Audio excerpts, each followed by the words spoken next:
Bombers and the Chiefs, both teams undefeated, getting ready to roll tonight in this big GMC game. Of course, Sayreville has had great success over the years. George Najar, their head coach there, he is 40-15 at Sayreville High School, and he knows tonight is a big game. His team has lost 4 straight to Piscataway. Earlier, we had an opportunity to talk to Coach Najar and asked him, what does his team have to do to come out with a victory tonight? Well, I think offensively the keys are going to be for us to be able to control the line of scrimmage. They're a very good athletic team, and we feel that we need to be able to establish our running game to be effective. So I think that the people up front are going to play a big part in this game. And how about defensively? Defensively, I think the key is to keep their big players from making big plays. Of course, their quarterback and the receivers, and trying to keep that quarterback and contain him in the pocket and keep things under control rather than let them run wild on us. Well, you never want a team to run wild on you. Really what the coach is saying is let's keep control of the football so that the big plays from Piscataway don't happen. If you don't have the ball, then you can't score, and I think that's really what Sayreville wants to do, control the tempo of this game. The head coach at Piscataway is Joe Caroni. In his 11th season, 63 wins, just 36 losses. He has brought his team to the Meadowlands 4 times since 1994, and they have been dominant in this series against Sayreville over the last 4 meetings. They've won 4 straight against the Bombers. The Chiefs this year, another outstanding team at 2-0. We had an opportunity to talk to the Piscataway head coach and asked him what does his team have to do to make it 5 straight wins. I think offensively, the important thing we have to do is establish some type of running game to go along with our passing game. I think we have to use our short passes to control the ball, to keep the ball away from them, and just hope that we have some breakdowns or long runs on passes. So we're trying to play ball possession, keep the ball away from them on offense, and when they have the ball on defense, try and control Hoyt. At quarterback, he's a threat. Every time he touches the ball, he's a threat to go everywhere.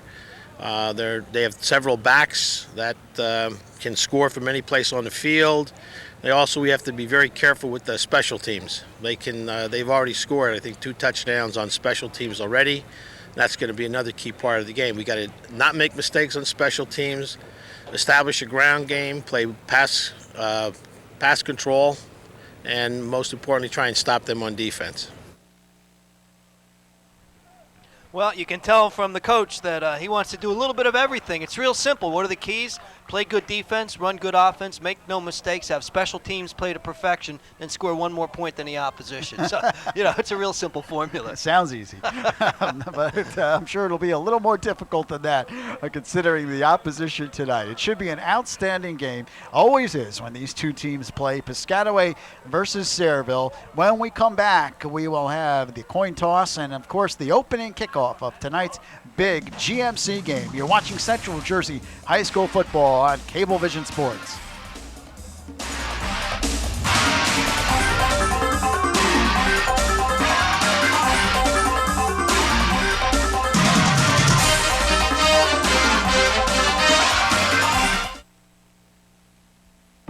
If anything is more frustrating than golf, it's getting your company's telecommunications right. Some say missed deadlines and outdated technologies are par for the course. At LightPath, we say frustration may be unavoidable in golf, but it's unacceptable in business. So we work with you to customize the perfect communication solution. Frustration. It's designed into every golf course and eliminated from every LightPath solution. LightPath. Voice, data, internet, real human beings. President Ford just pardoned Nixon. For Watergate? Yeah. This'll make the show. That new guy, Elvis, was on TV last night. Good one. I just heard this new song called The Star-Spangled Banner. That's a nice one, but it was composed almost 200 years ago.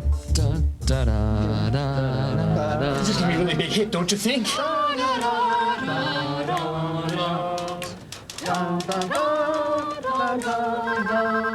Watch This Week in History on Cablevision. Welcome back to Piscataway. The Bombers and the Chiefs have both taken the field, and we are ready for high school football tonight. Both teams undefeated coming in. Piscataway in their home Black uniforms trimmed with gold and white with white numerals, and Sayreville across the way in what they like to call bomber blue. The bomber blue pants, the silver helmets, and the white jerseys. Right now, the Piscataway Super Chief Marching Band is on the field, and they are getting ready to play our national anthem.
Always the case. An outstanding job by the Piscataway Super Chief Marching Band, and of course we will see more of them at halftime tonight. Always something to look forward to. Co-captains.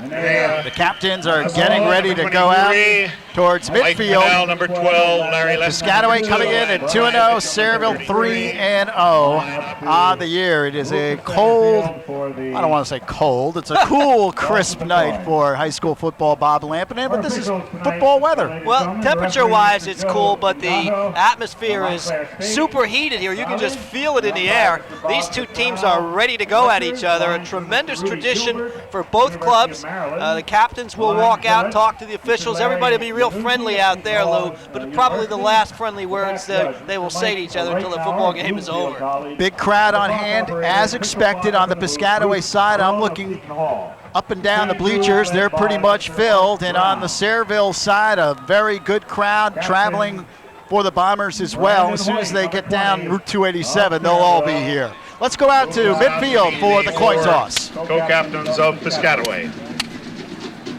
Once more, we'll remind you, rest facilities available to you to the far left of the home bleachers, far right of the visiting bleachers. All I ask during the course of the game, you guys are captains. I want all of the dialogue of your teammates to be directed through you and into us, okay?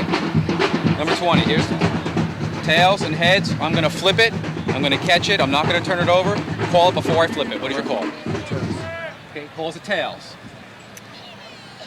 It is a tails, won by Sayreville. What would you like as your choice? Defer, sir. You want to defer, okay? Hang back here. Excuse me. White has won the toss and will defer. Okay, Chiefs, your choice in this half. You want the ball. What goal would you like to defend? So your back's over that way? Watch cable. Thank you. Start the first half. Piscataway will receive. Piscataway wins the toss, will receive. Lou, they are so polite out there. Did you hear that? We'll defer, sir. Thank you very much. Good luck. Shake hands, big smiles, and then all of a sudden, bang, they're going at each other. Like to see polite young men, though. Brandon Hoyt out there, we mentioned heading on to Notre Dame. We talked to him before. He really is a very polite young man, as we said, a straight-A student. Yes, sir, no, sir. Nice to see some of that from the young football players. These two teams, of course, played twice last year. On October 29th of 1999, it was all Chiefs. They won 22-6, and then in that great Central Jersey Group 4 semifinal played at Rutgers Stadium, Piscataway came from behind. They trailed 20-9, came from behind to win 21-20 in the fourth quarter. You'll see two outstanding quarterbacks tonight in the game.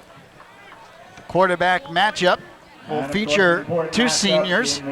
Brandon Hoyt will be the signal caller for the Bombers tonight. 6'1", 215-pound senior.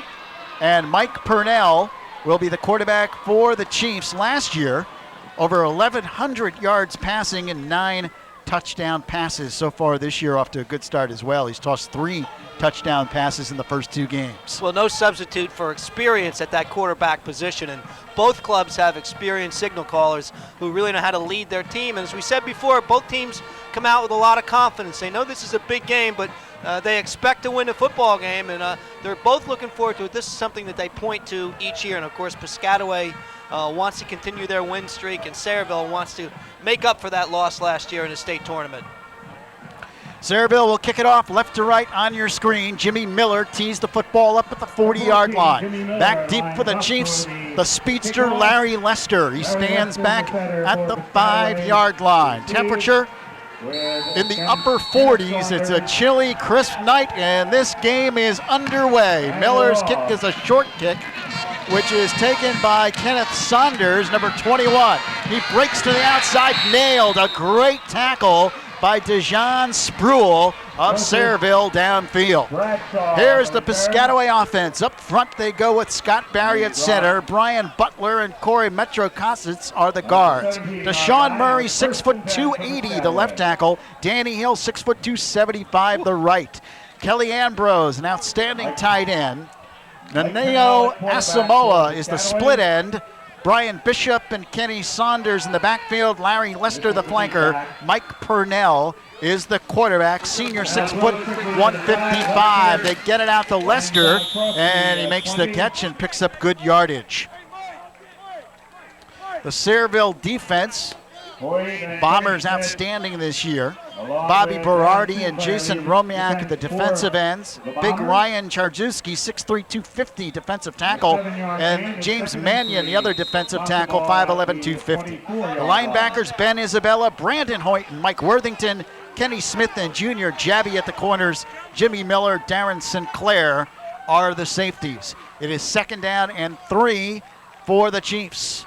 Man in motion is Eric Young. Handoff goes off tackle, and not much there. Good play by the Sayreville defense. In on the play, Brandon Hoyt and also Mike Worthington. Saunders carried the football, but they're a yard shy. It is 3rd down and 1 at the 26. One thing that Piscataway likes to do offensively is mix up that run and pass. First 2 plays, a quick pass to Lester. They want to kind of let Sayreville know he's there, and then the running play. I think you'll see a lot of that all night. Equal balance between the run and the pass. Twin receivers come out left side as Mike Purnell barks the signals. Young goes in motion. Purnell keeps the football, fires outside. It is caught. Catch made, and that's enough for a 1st down. Good execution that time by the Chiefs. On the reception is Brian Bishop, the fullback. Well, that time they send the big fella out of the backfield. Here it is, Purnell. Good vision, as we said, a lot of experience, nice soft touch, little play action pass. They love to get him in motion, and that's tough to defend when you have a big fullback who's got the good hands to come out of the backfield. 1st down play, they hand it off this time to Bishop. He takes it up the middle and is hit at the line of scrimmage and dropped. Bishop, 97 yards rushing coming into the game. Good for an 8-yard per pop average. You'll take that out of your fullback. I think you can take that any time from anybody. 4 plays from scrimmage, 2 pass, 2 run. 2nd and 8 for the Chiefs. They're at their own 39-yard line. Just underway 1st quarter, initial drive of the game for Piscataway. Piscataway 2-0, coming off a win against Old Bridge last week, 26-21. Purnell trying to get outside, turns it up, and is ridden out of bounds. Picks up about 3 or 4. And again, pretty good pursuit by the Bombers on the far side. Brandon Hoyt in on the play. Also Junior Jabby, the sophomore, and Mike Worthington. Worthington's been active early on with a couple of tackles. Here's Purnell, and he's got that ability to just tuck it under his arm and take off, and I'm sure he's got permission. If he sees the corner, he can take it. But good pursuit there, and you saw 32 Worthington closing fast. 3rd down and about 6. So the Chiefs with their first big 3rd down of the game. They converted on a 3rd and 2 earlier. Purnell, quick drop, fires incomplete. Tried to go downfield to Eric Young, but he got tied up by the strong safety, Darren Sinclair, and Piscataway will have to punt for the first time. Nice job defensively by Sinclair, and you're right, they kind of got locked in a little bit with their arms momentarily, and Sinclair defending on the play, and they managed to do the job defensively on that first series against Piscataway. And that's what Coach George Najjar told us, that he's got to make sure they don't beat us with big plays, contain their speed, and the defense did a good job. Larry Lester in punt formation for Piscataway. He's boomed a 55-yarder this year. Back deep, Junior Jabby and Ben Isabella. That one off the side of Lester's foot, and Sayreville has excellent field position to start this drive. So the Bombers will have the football at the 45-yard line. Sayreville offense, very good offensive line, averages 250 pounds across. Frank Mastrangelo, the center, Bobby Berardi and Matt Bodak, the guards, Ryan Charziski and James Mannion, the tackles. Jason Romyak starts at tight end. Tom Cassidy lines up at split end. The backfield, Junior Jabby, Jimmy Miller, and Darren Sinclair. The quarterback, Brandon Hoyt, 6'1", 215, a senior. 1st and 10, Sayreville at their own 45-yard line. Here's the handoff to Jabby, turns it upfield, breaks the tackle, and gets into the Piscataway secondary. He's in cheap territory at about the 43-yard line. Here's the Piscataway defense out of the 4-3, actually the 4-4. Brian Bishop and Brandon Harris the ends, Dan Grigo and Brian Butler the tackles. 4 linebackers, Sal Mastro Giovanni, Kelly Ambrose, Frank Barber, and Devron Thompson. Asamoah, Lester, and Saunders in the defensive backfield for the Chiefs. 1st and 10, handoff this time goes off tackle, not much there this time. They went inside to the tailback, Jimmy Miller, but Devron Thompson, the outside linebacker, was in to make the tackle.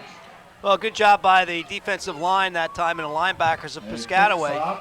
That Delaware wing T with a lot of misdirection. You got to read your keys the right way, and that time they closed it down. That offensive line for Sayreville is their real strength, and they can wear you down. 8:40 and counting down, first quarter, no score between the Bombers and the Chiefs. 2nd down and about 8.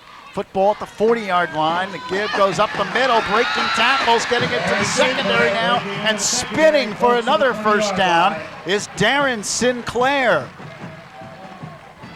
Well, Louis mentioned offensive line play, and Sinclair with a great run, but take a look at it. It's the offensive line that opens up the hole, and a great cut right there, accelerates and comes away with a big gainer, but a nice job by the big fellas up front. So Sayreville moving the football. They have driven to the Piscataway 21. 1st and 10. Hoyt gives to Miller, breaks a tackle, cuts to the outside, and then is smashed, driven back by Thompson and Asamoah. Jimmy Miller broke the initial tackle, but could not get away from the pursuit. Well, the Bombers having a little trouble on that play. A little bit of confusion on the handoff between Miller and the quarterback, Brandon Hoyt. And George Najjar across the way. Pretty intense guy. He knows this is a big game. And, he'll be checking that sheet all night trying to come up with the right combinations. Well, Bob, you know he wants to win this game. He has a record of 40-15 at Sayreville, but 5 of those 15 losses have come at the hands of Piscataway. So you know he had this one circled. Brandon Hoyt on the run, flips outside. Miller makes the catch, cuts it in, and gets down near the 10-yard line. An effective play by the Bombers, and that could be close to another first down. It is a first down. Terrific call that time by Najjar and the offensive coordinator over there for Sayreville. You put a guy like Hoyt in motion, he can complete the short passes. He's not your prototype high school quarterback with a perfect John Elway type of arm. So in motion, little flicks out of the backfield, and he runs so well, you've got to expect him to run before he passes. 1st and goal at the 9. Jimmy Miller carries. Drags some tacklers down to the 7 or so. Brian Bishop, the defensive end, in on the tackle for the Chiefs. It'll be 2nd and goal. Football at about the 6-yard line. A lot of pressure on the defensive line for Piscataway, because that first move, they can't allow themselves to be pushed back by the big fellas of Sayreville, and right now the offensive line is moving bodies. 2nd and goal at the 6. Isabella in motion. Junior Jabby, the handoff, cuts and weaves, and gets inside the 5-yard line. Jabby, just a sophomore. They expect big things out of him over his career. And he's an impressive wingback because he's patient. He gets the football, stays low, kind of hides behind the offensive line, tiptoes around and takes his time. A lot of running backs are too excited, too much in a hurry to get to the hole. And if it's not a power play, sometimes you're better off to slow down and let it develop and just hide behind the big fellas in front of you. 3rd down and goal from the 4-yard line. Jabby the handoff and touchdown, Sayreville. 5:38 remaining in the first period. Sayreville draws first blood, 6-0. Impressive drive by the Bombers. They had the ground game cranked up. Last week they had 366 yards on the ground against Edison, and they picked up where they left off last week. Well, they took over on about their own 40-yard line, so a 60-yard drive off of the bad punt by Piscataway. And great start for Sayreville. Bombers line up for the extra point. Jimmy Miller, a strong leg, kicks it through.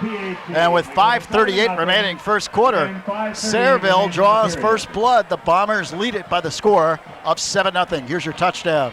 Well, here it is. We talk about picking your spots. He slows down, sees the opening. Again, nice crushing block that time by the offensive line doing the job. Number 77, James Mannion, opening up the big hole there. Sayreville, of course, has had great success over the years. And as we like to say, bombs away. Sayreville has made 3 straight trips to the Central Jersey semifinals. They won the Central Jersey Group 3 title against Middletown South in 1997. This has been a very impressive program. And indeed it has, and Sayreville has had great success, and you can see why. Great strength, good fundamentals, and there's no substitutes for those big bodies up front. Last year, Sayreville went 8-3 on the season. George Najar in his career, 134 wins, just 45 losses. Before he came to Sayreville, coached in New York City in the tough New York City Public School League and did quite well. Expecting success and doing it here in Sayreville. Miller kicking off once more. It's a short kick by Miller, picked up by Saunders. No, it goes through the wickets, ball is loose. Sayreville's recovered. The Bombers with a huge break recover the football deep in Piscataway territory. And now the Chief defense has to go back at it on the field. Well, here it is. It is touched right there, right through the legs. Great hustle right there by number 25 for Sayreville. Coming up with it, Kenny Smith. See how quickly he went to the ground to make that recovery. Big break there for Sayreville.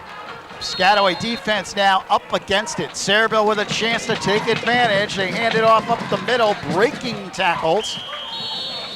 And picking up good yardage, Ben Isabella, who carried the football, the backup fullback. Isabella, pretty big unit also. 5'10", 175, looks a little bit bigger than that. Well, Piscataway calls timeout. Joe Caroni wants to talk it over. He knows that this is a critical point early in the game. Sayreville now with a chance really to go up by 2 scores, and that makes it very difficult when you're playing a team of that caliber. Piscataway has had its share of success as well. Since 1994, they've won 5 division titles, 33 of 36 division games, and they've made 4 trips to Giant Stadium. The one key for the Chiefs, of course, is they've had all that great success, but no titles in all that span, no Group 4 titles, and certainly that's something that they have set their sights on this year. They want to change that around. Well, the Chiefs indeed have been on the warpath, but they've certainly come out and been very consistent. That's the key to a good program. Unfortunately, they haven't been able to get that one big victory at Giant Stadium, but I know a lot of coaches be happy to take their chances 4 times to get there, and whatever happens, happens. Joe Caroni, there he is, the head coach of the Chiefs. 63 wins at the helm of the Piscataway program. Last year they went 10-2. And a nice man. Both these coaches, real class guys. Both seem to have things in the right perspective. Their teams are under control. Teams are disciplined. And lo and behold, they're good. I wonder if there's a connection there. I think there might be. 5 minutes, 13 seconds remaining. First quarter. Very important drive here for both teams. On a 2nd and 6, handoff goes to Miller up the middle. He's in! Touchdown, Sayreville. The Bombers taking advantage of the turnover, and Sayreville has an early 13-0 lead. I guess of the first one. 5:08 remaining in the period. Looks to be about a 19-yard touchdown dash Miller lining up for the PA by Miller, and Jabby Miller with 2 scores already.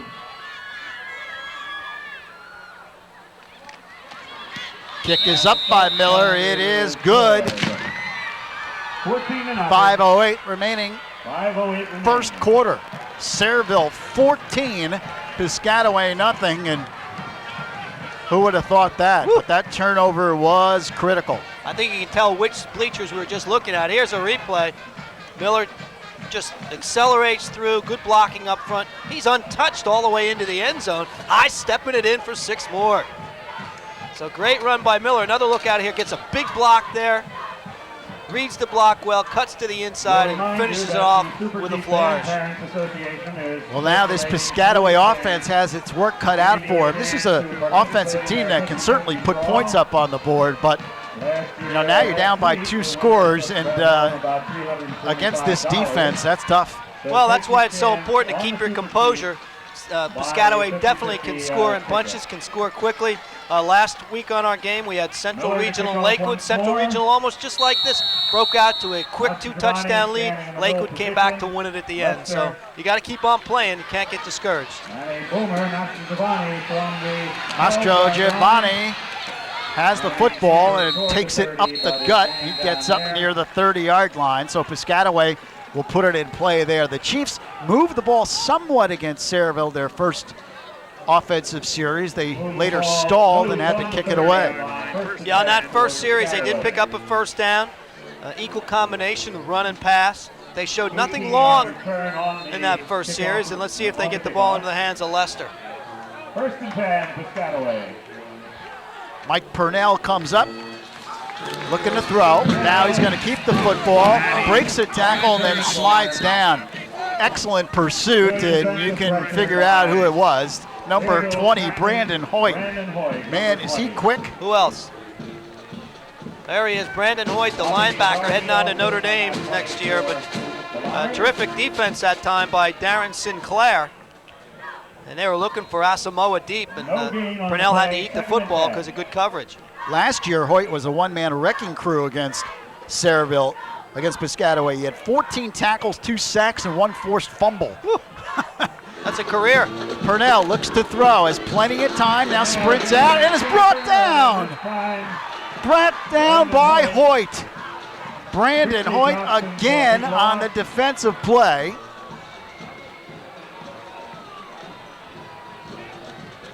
There's a guy that had 111 tackles a year ago. Well, here's where great downfield coverage allows Hoyt the time to get inside, and if you cover and make the quarterback look and look, Hoyt's going to catch up to him, and that time, just perfect downfield coverage. They had sent 4 receivers deep, not a shot at all for Purnell to throw it. He did well to eat the football. So now the Chiefs faced with a 3rd and about 20. Obviously, they're going to be looking for Larry Lester, their big-time wide receiver. Purnell looks to throw, fires outside, Young had it, could not hang on. Ben Isabella with good defense, he timed his hit perfectly.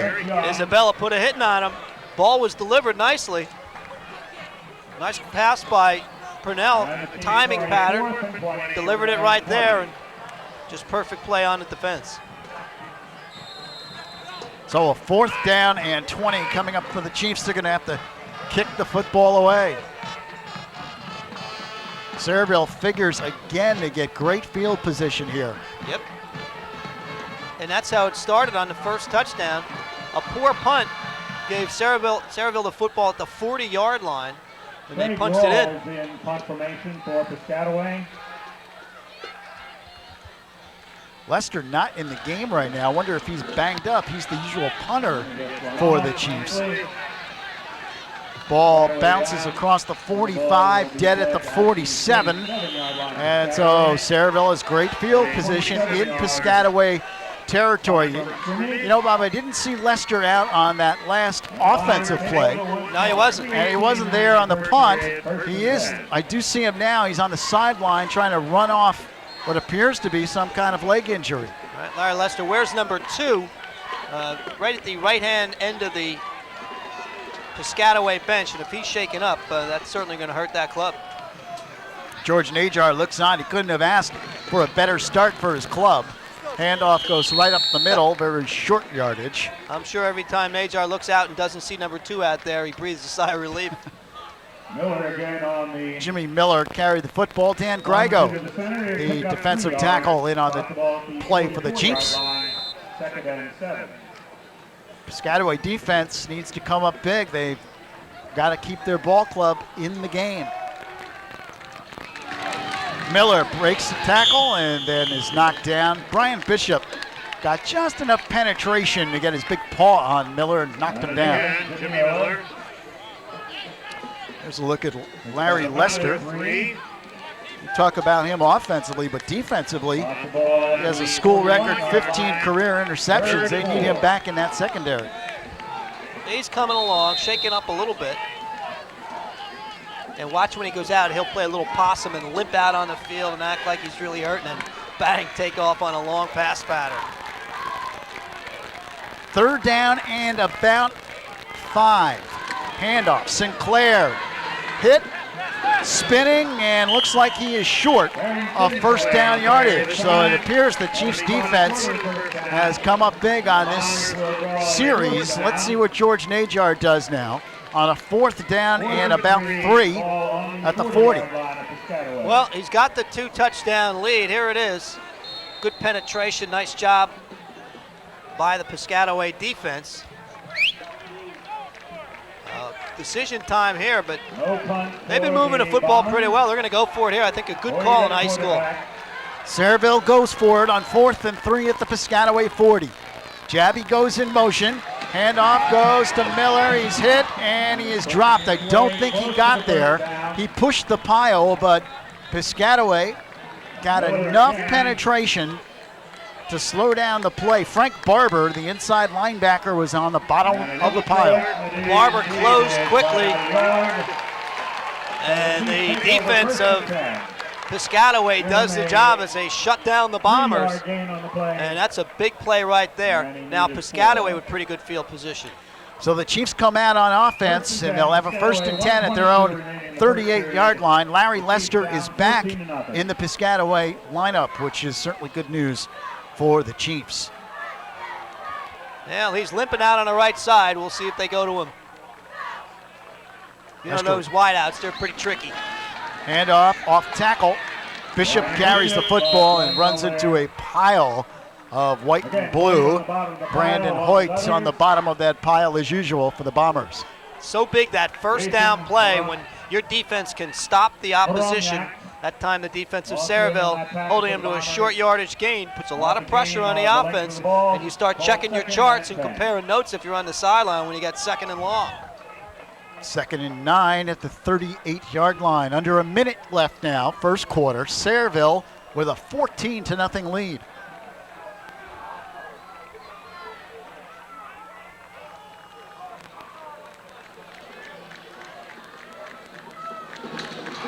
Purnell looking to throw, it gets away. Purnell reverses his field, fires on the run as a man wide open.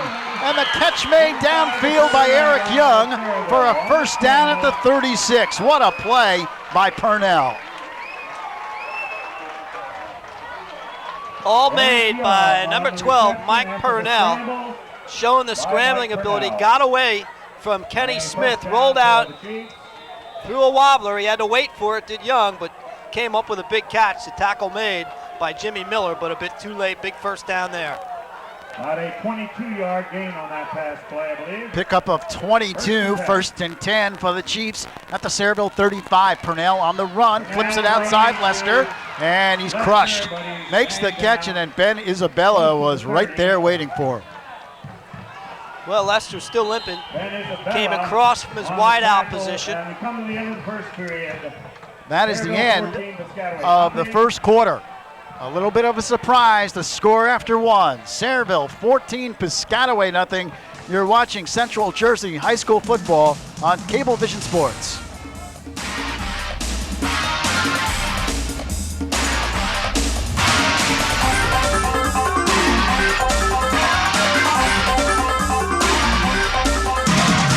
Backstage here at the Apollo Theater, I had some incredible teachers. I mean, they could show me a move and make it stick.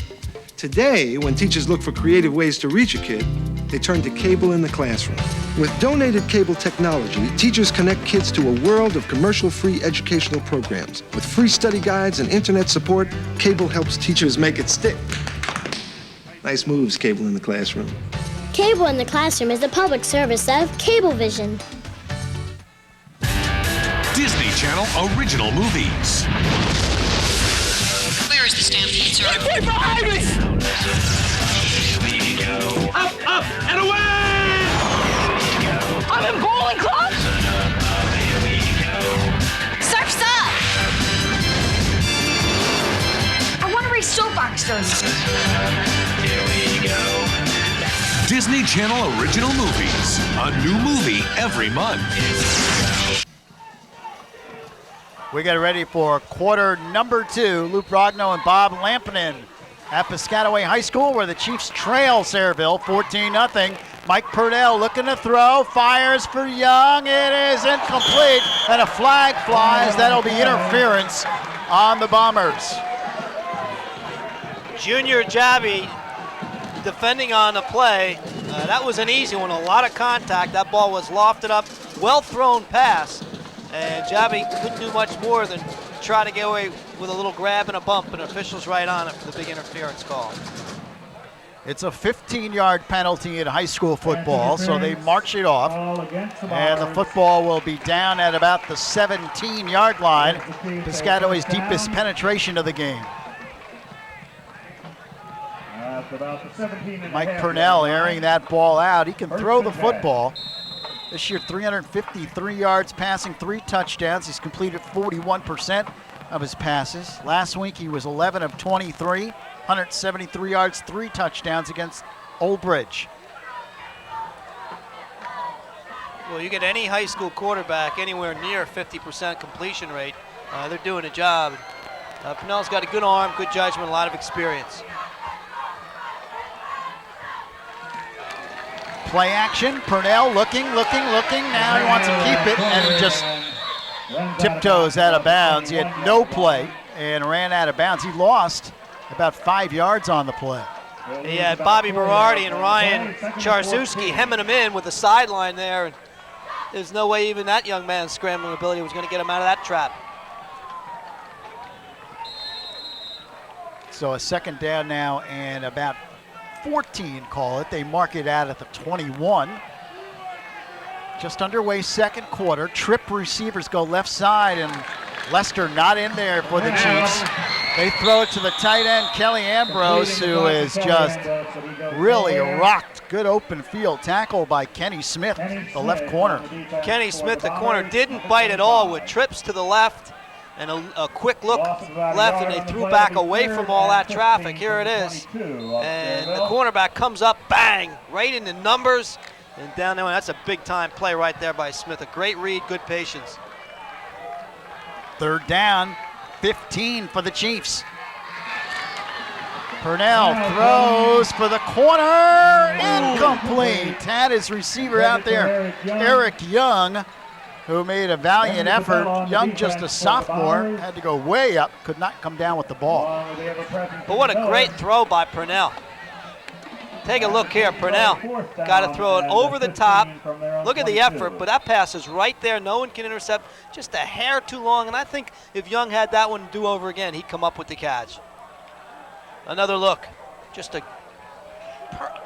Yeah, he had that. Next time he'll hold that and pull it into his chest. You can't throw the ball any better than that. 4th down. Purnell looking to run. He's hit and dropped. So the Chiefs go on 4th down, but nothing there for the Piscataway quarterback. And Sayreville takes over on downs. And you know, you hate to always point out the obvious as Bobby Berardi made the play. You hate to always point out the obvious, but the Chiefs without Larry Lester out there on their offense, not the same offensive team. Of course not. You take away one of your threats, a great receiver, great quickness, that allows your defense to tighten up in some other areas, and that time they did the job, and it was Purnell bumping into his own man, Brian Butler, and then taken down.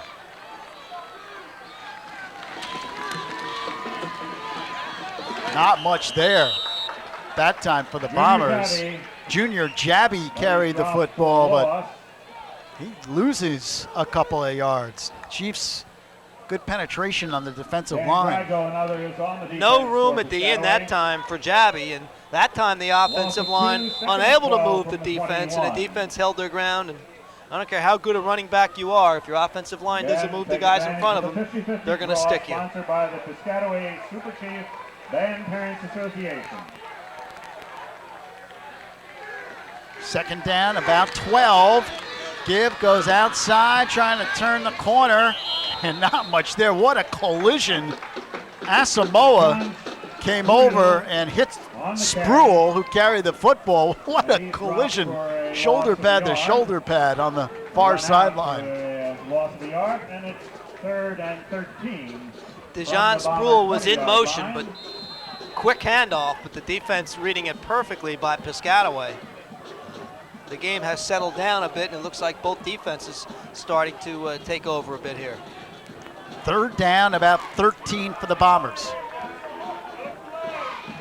Football at about the 21-yard line.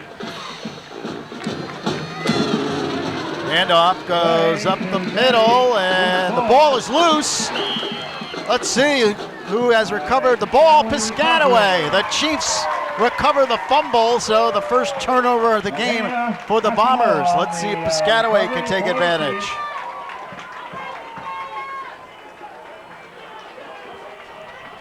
Well, another look at it here. Quick handoff. There's the misdirection going against the flow. Good blocking up front. And that ball never was quite under control. And finally it was dropped. And a big turnover right there. Naneo Asamoah on the recovery, but the ball stripped out of there by Kelly Ambrose. The linebacker made a good play. 1st and 10, Chiefs. Not much there. Mastro Giovanni carries the football. Senior tailback hit at the line of scrimmage and dropped. Giovanni on the carry. Jason Hromiak on the tackle for the Bombers. And he moves the ball. No big defensive end came up to make the play. A good stick there. One thing we're seeing early on, both teams really out there popping pads. You can hear them hitting up here. They're playing for keeps down there on the field. 9 minutes, 45 seconds remaining 2nd quarter. Sayreville has a 14-0 lead. Both teams coming into the game undefeated on the season. Purnell looking, fires, and just threw it away. Wanted to go to Lester, but he was covered down at the 10-yard line, so Purnell threw it where no one could catch it. Well, that's a smart play by the quarterback. Rolling to his right, short side of the field, looks to the end zone, and Jimmy Miller, with great defense, shut that down and just flip it away and come back to have another shot at it. 3rd down, 10 for the Chiefs. Here's Najar talking to the guys up on top with the headset. Sometimes the assistant coaches get the brunt from the head coach.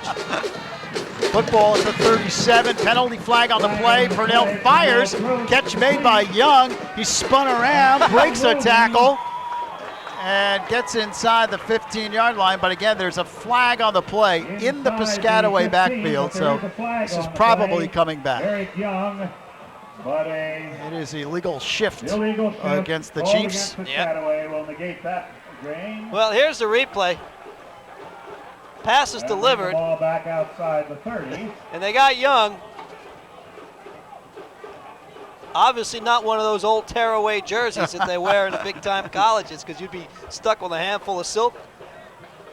But they're going to bring it back on the penalty that's going to go against the Chiefs. So that wipes out the big play, and now Piscataway faced with a third down and about 16. Football at the 33-yard line. Another flag flies.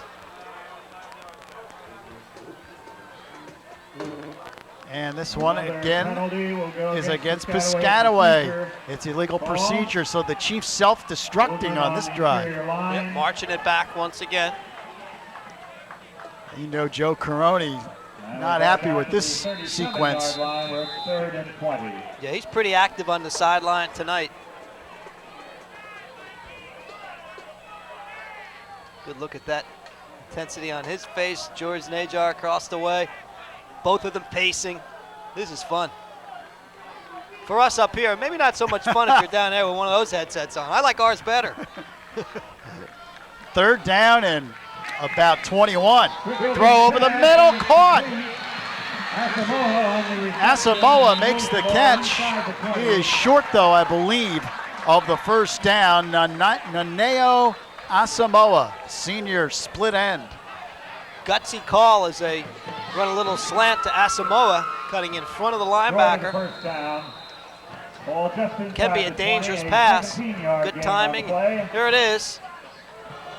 Just cuts right in front and makes the catch, and finally wrestled down. A 2-point takedown there. Fourth down and about 3 yards to go. And Sayreville calls timeout on defense. They want to talk it over as Piscataway came up to the line of scrimmage with a fourth down and 3.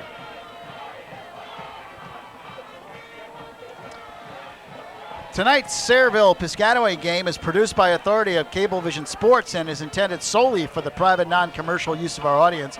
Any publication, reproduction, retransmission, or other use of the pictures, descriptions, and accounts of this game without the express written consent of Cablevision Sports is strictly prohibited. In other words, don't do it. Nice job. I'm going to steal that paper one week, though, and see if you can still say all that. Forget it. Next week, we're in the Shore Conference, and we'll take a look at Neptune and Middletown North. You'll see the game next Saturday night at 7 p.m. on Cablevision Channel 70. And that should be a good game. Neptune's been struggling a little bit. 2 losses in a row. Middletown North, a program that's trying to rebuild itself back up to the top echelons in the Shore Conference. And that's a rivalry that's been renewed. They haven't played each other in a number of years. With that new alignment down there at the Shore Conference, it's going to be interesting, Neptune and Middletown North. 2 programs that have had great success over the years. Here's a big play in the game for the Chiefs. Fourth down and about 3. Purnell fires. Good play by Jabby. Junior Jabby knocks it away. Oh, he caught it. Yeah, he got the catch. He caught the ball. Asamoah made the catch, cut in front of Jabby. And again, a perfectly delivered pass. Got inside of the defender. It's the only place you can throw that where it's not going to be defended. Right in the gut with the back to the defender. Talk about threading the needle. Beautiful pass. And you know, Bob, I have written down on my calendar to call the eye doctor. And Dr. what's his name? Della Russo for that eye surgery I guess I better call a little bit quicker. Here's Purnell. He gives off tackle. Not much there. DeVron Thompson, sophomore fullback, carried the football. You don't have to call the eye doctor until you're as bad as I am. Well, I'm saying, where is the ball? That's when you know you're in trouble. Where is it? Second down and 10. Football is just outside the 10-yard line, so the Chiefs can get a first down if they get inside the 1. You got to understand, I wear these little progressive bifocals just because they're so stylish, just for the look of it. Blind as a bat. That's why I'm a good referee. Only kidding, refs. I'm only kidding out there. Well, hey, Piscataway, this is important for them, obviously. They need to punch the football in the end zone and take advantage of this opportunity. You don't get a lot of scoring opportunities in a game like this. Here's a flip outside and nothing there. DeVron Thompson is pounded down to the turf again by Kenny Smith. And Brandon Hoyt got him down low. And that's the combination. One low, one high, and they cut him down pretty quickly. Here's a big play coming up right here. What do you think here, Bob? Something Purnell maybe rolling out, little pass run option? Something to allow Purnell to use his vision and use his skills rather than just a straight drop back. And of course they split it out wide. Purnell looks, end zone, Lester, what a catch! Touchdown Piscataway! What a catch by Larry Lester, the all-time leading Piscataway receiver. And I think you can see why when he makes a grab like that. He now has 76 career receptions. He broke Mike Alexander's record. Here it is here, and you can see why. Runs a great pattern. Again, gets in front of the defender, and his senior quarterback buddy teaming up with him, sends him up the ladder, and he makes the catch right into double coverage. And the kick is up. It is good. So it's 6:18 left second quarter. It's now Sayreville 14 and Piscataway 7. The Chiefs with a long drive culminating in the touchdown pass, and they're right back in the game.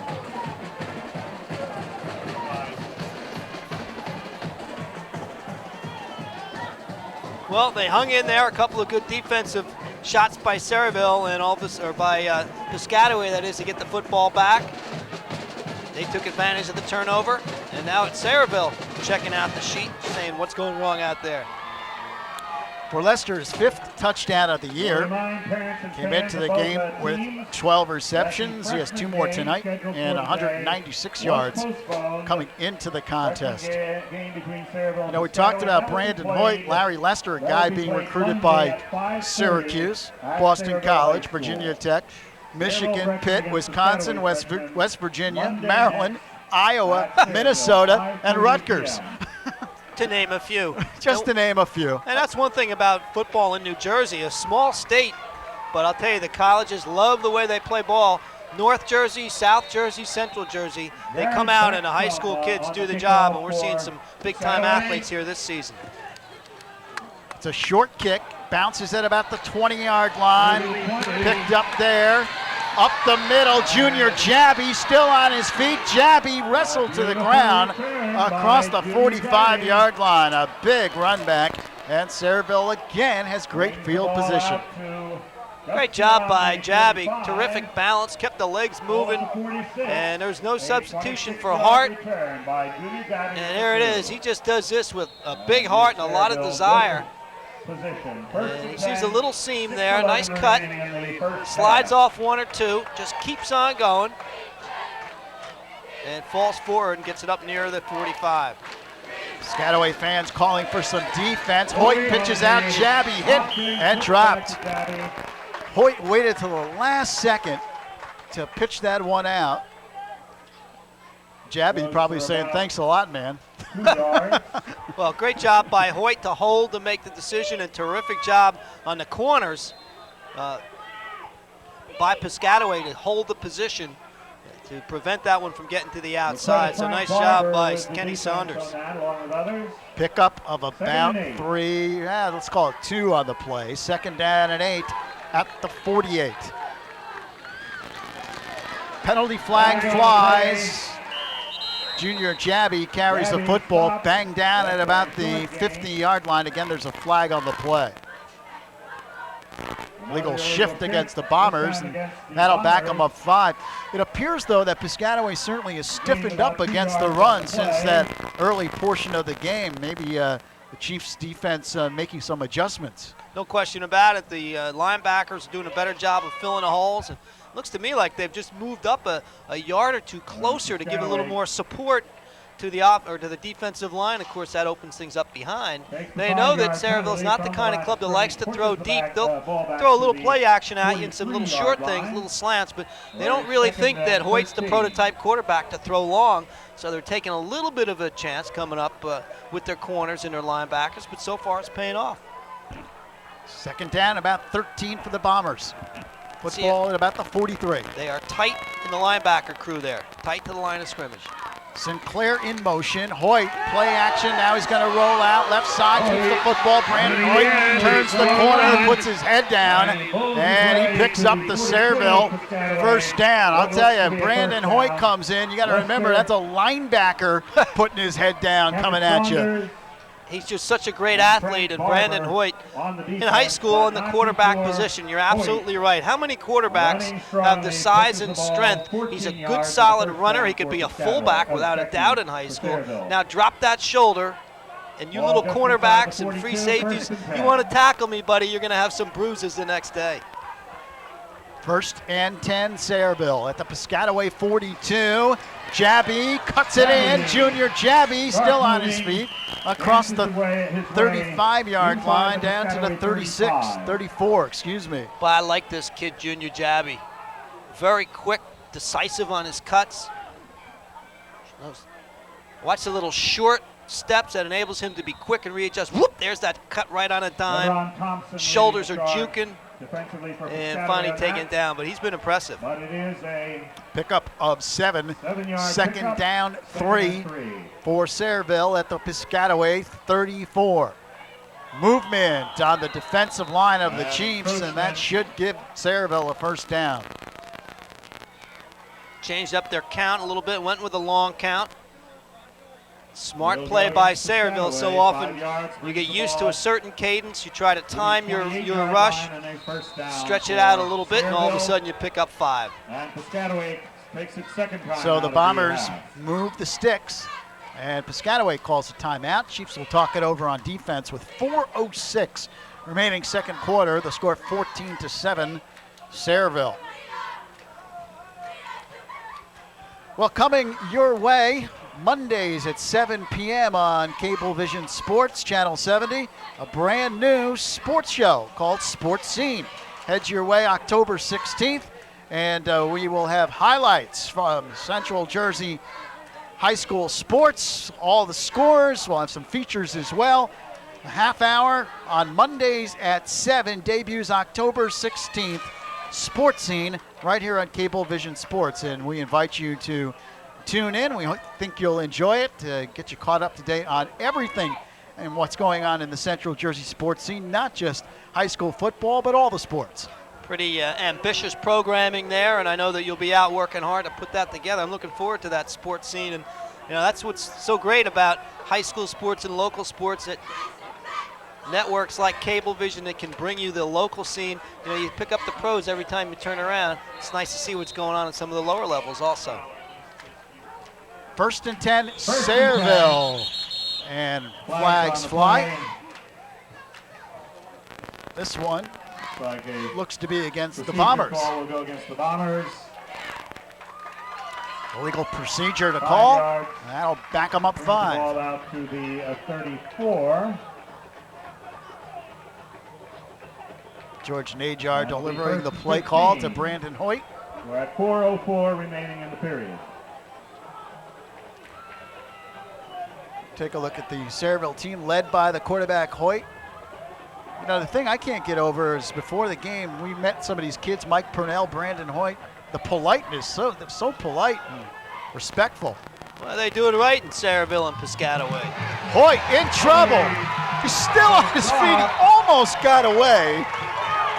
And then brought down by Ja'Kai Jones, the inside linebacker. And that was like an old-fashioned wrestling match right there, Bob.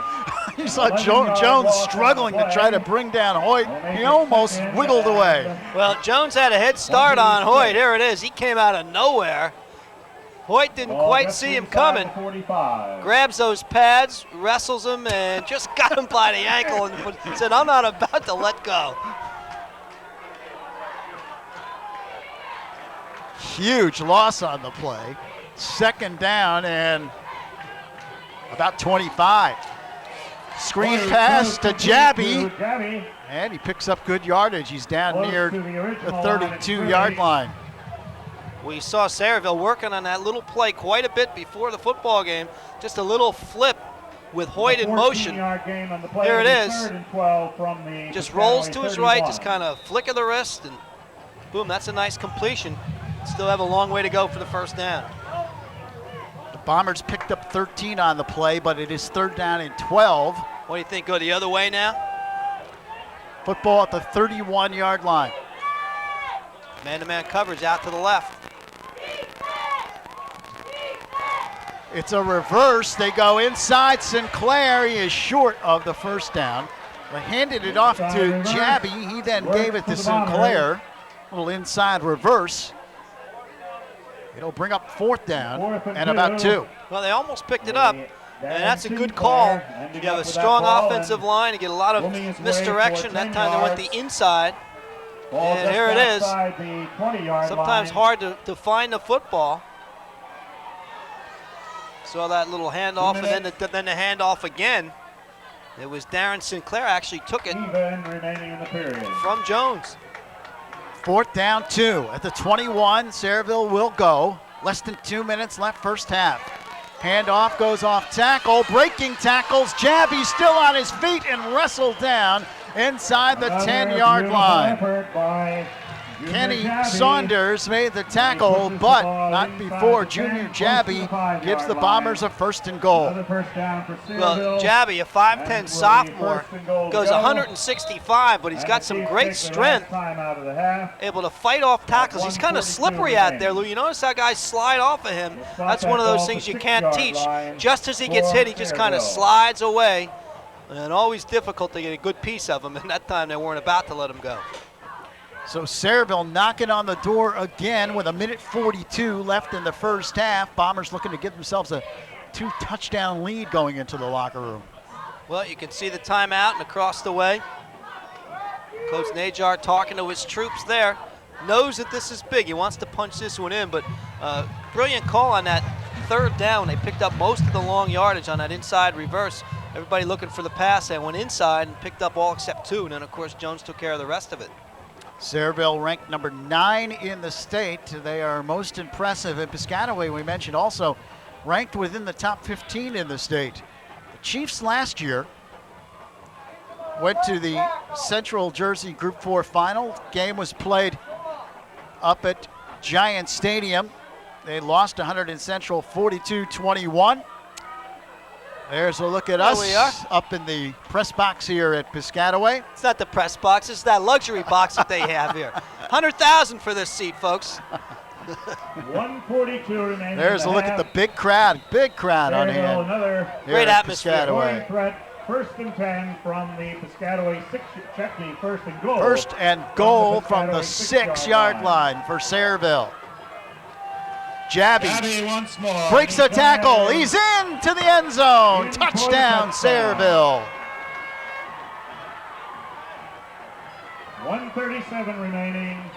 Sayreville goes to 20. Oh, this might be Junior Jabby's coming out party tonight. He is most impressive. He is doing the job all right. 3 touchdowns. And not only is he punching them in, but he's picking up a lot of the real estate before they get down into that pay dirt area. More lining up to the PAT. Jimmy Miller is in to kick the extra point. Snap is low, but the kick is good. 1:37 remaining second quarter. It is Sayreville 21 and Piscataway 7. Well, you've got to give Sayreville a lot of credit as you see Junior Jabby cruising into the end zone for his 3rd touchdown of the night. They almost self-destructed with a couple of penalties, moved them back to 2nd and long, and they fought their way down and got into the end zone. Credit to Piscataway, the Bombers showing their offensive strength, and once again the Chiefs have to reorganize. 1:37 to go. The one thing they can't afford to do is give up another touchdown going into the locker room. Of course, Piscataway has defeated Sayreville 4 straight times. Sayreville, you know, they didn't want to talk about revenge. That was not a word they wanted to use, but you know, they're thinking about it, having lost 4 straight to Piscataway and having lost that semifinal game last year by a point. Well, there's a lot of history here too, and goes back and forth. There've been comebacks of all types over the years. So this is not one of those rivalries where you can just say, okay, well, it's 21-7 at the half, so we pack it up and heat the bus up and go home. Too much tradition, too much history here. Be interesting to see how Piscataway plays it over the last minute 37. Miller kicks it off. Line drive kick. 22-yard line. Up the middle, breaking tackles, and then brought down across the 45-yard line. Eric Young, so Piscataway has good field position. They may try to crank it up here with 1:30 left in the second quarter. 2 yards short of the return. Well, here's the run back, and Tommy Cassidy, number 12, is going to be the first in to make contact and finally bring him down. But nice run back, and that field position might change the philosophy for Sayreville. Chiefs out of the shotgun. Purnell throws, and it's nearly picked off. What a defensive play by Junior Jabby. Breaks up the pass. Saunders was open momentarily. Jabby made a great read. Well, Jabby laying off, playing a little bit of prevent defense that time. And just timed his move maybe a hair late to the football and able to knock it down. But nice play. Jabby's been busy playing both sides of the football tonight. Second down 10. Purnell looking to throw, fires outside. Lester makes the catch, nice move, and dives forward to about the 45-yard line of Sayreville. Well, Lester limping a little bit, but a lot better than it had been early on. That time he lost his shoe. Short of the first down by about 2 yards. But watch the hands, such soft hands by Larry Lester. Just beautiful catch, and immediate tackle right there. Purnell picks up the first down. Did he get out of bounds to stop the clock? I believe he did at about the 41-yard line. So with 54 seconds left in the quarter, it is a Chief first down. Good use of the sideline that time by Purnell. Knew where he was, knew he had enough to move the chains, and went out of bounds to stop it. Called 5 yards on the play. First and 10, 40, goal just inside the 41. Ball is just inside the 41-yard line. Quarterback Purnell limping a little bit also. So Lester limping and Purnell limping. Purnell looking to throw. Lets it fly, incomplete. No one there. Was looking downfield for Eric Young, but he never got there on that post pattern. Looks like shaking up just a bit on that left ankle. Maybe just twisted it a bit on that last run when he went out of bounds. Didn't show any problem with the long throw. Clock stopped with 49 seconds left.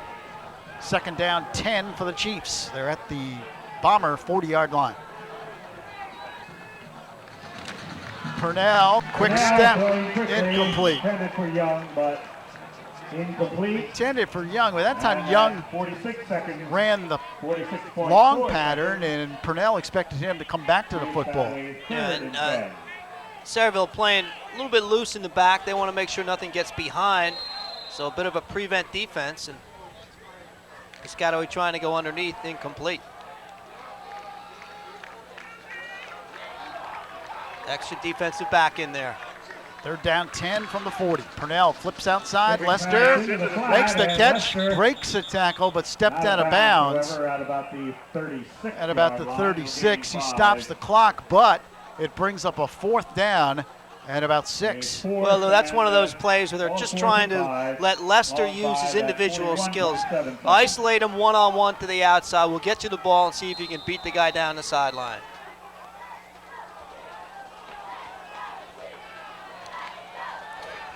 Fourth down 6, football at the 36. Young goes wide left, Lester wide right. Purnell looking to throw, goes for Young, incomplete. Good coverage by Darren Sinclair.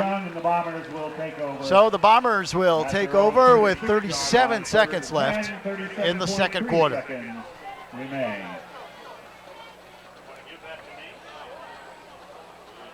Chiefs scratching their heads over there trying to figure out what's going on. They're going to go into the locker room 2 touchdowns down. I remember they did that last year, and they came from behind to win. So I'm sure they'll show up for the second half. But First and 10. Sayreville does have a 2-touchdown lead. They're going to take a knee, I believe. Yep, they're happy just to get to the locker room here. We'll take the knee. Brandon Hoyt takes his knee. And we'll run down closer to the end of the period. So the clock ticks down here in this second quarter. That one big turnover, a huge difference in the game. Gave Sayreville great field position. They took it in. Although officially only 1 turnover with the fumble recovery and then a touchdown, but really that first punt of the football game, only about a 15-yard punt that went out of bounds at the 40, officially not a turnover, but in my book it really is, and they took advantage of that to punch in the first score. Reminder to get out your Lucky Charms. And that will do it. The first half has come to an end here at Piscataway High School. The score, Sayreville 21, Piscataway 7. And we'll be back with halftime entertainment from the outstanding Piscataway Super Chief Marching Band, and of course the entire second half. You're watching Central Jersey High School football on Cablevision Sports.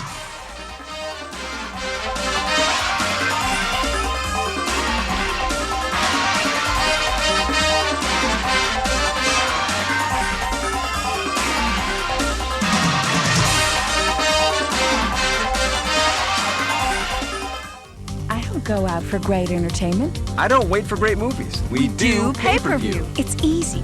First, I check the listings on Channel 64. Then tune to the channel with the program I want to watch. Check for the flashing E. Press select, then enter. And I'm doing pay-per-view. I do pay-per-view by phone. I go to Channel 64, then tune to the channel, and dial the number for the program I want to watch. And I'm doing pay-per-view. Ordering Cablevision pay-per-view is easier than ever. Do you do pay-per-view? I do.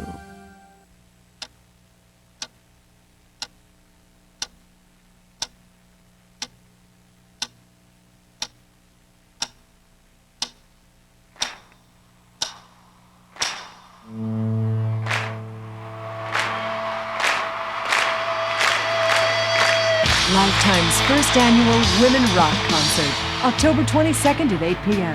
It's time.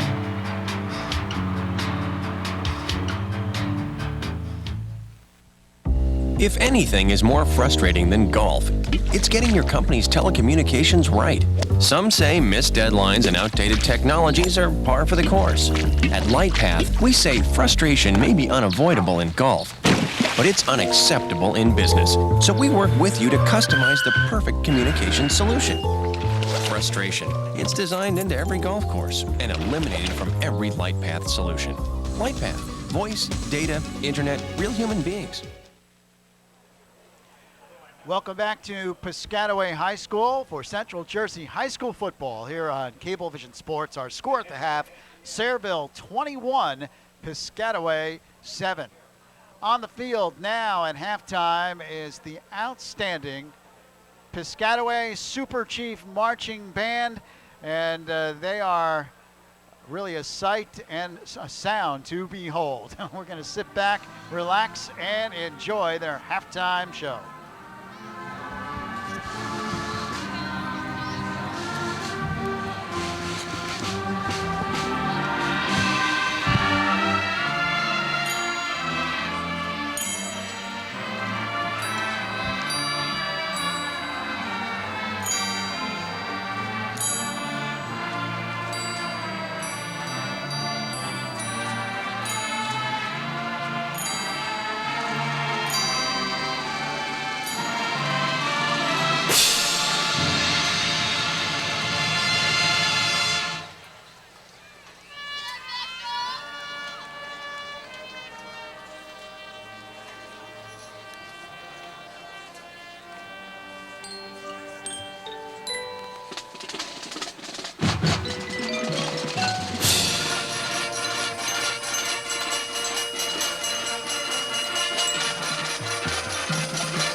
Bob?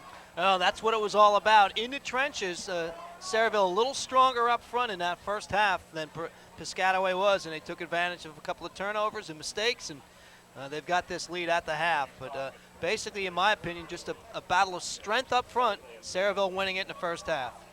Here's a look at some of the scoring in that first half. Here's your touchdowns. Well, about 5:36 left in the first quarter, and Junior Jabby, who had a big first half, cruises through on a 5-yard run from scrimmage to give Sayreville the 7-0 lead. And then with the score, 14-0, is Piscataway coming back. Beautiful pass, Purnell to the gimpy Larry Lester, and the senior with great hands shows why he's a top receiver in the history of Piscataway football, a reception like that in the end zone. That made it 14-7, and it looked like that's the way it was going to be. And then all of a sudden it was Sayreville coming back one more time. And again, Junior Jabby, his third touchdown of that first half. Again, great offensive line blocking. Jabby punched it in, read the blocks well. But the story of the football game, the play of the big guys up front. We'll be back with second half action in just a moment. You're watching Central Jersey High School football on Cablevision Sports.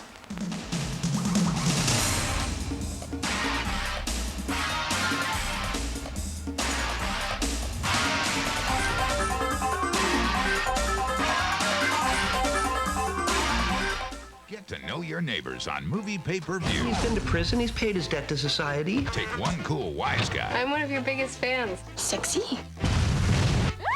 One fall guy. This is Cynthia, Jimmy's wife. I'm in love with her. And one very big guy. Aren't you gonna crowd for him? Would it do any good? No. And you'll see that comedy is all in the execution. Bruce Willis, Matthew Perry. You stud, you. The whole 9 yards. I'll be a dead stud. On Movie Pay-Per-View.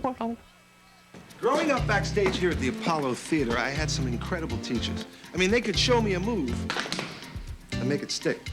Today, when teachers look for creative ways to reach a kid, they turn to cable in the classroom. With donated cable technology, teachers connect kids to a world of commercial-free educational programs. With free study guides and internet support, cable helps teachers make it stick. Nice moves, cable in the classroom. Cable in the Classroom is the public service of Cablevision. The only sports show that delivers more than the score is Real Sports. The best sports show on television. With the best reporters in the field, bring you a side of sports you won't see anywhere else. No other show hits controversy this hard. No other sports program digs this deep. See why the critics are hailing Real Sports as TV's best sports program. Real Sports with Bryant Gumbel. Watch HBO's Real Sports on Cablevision.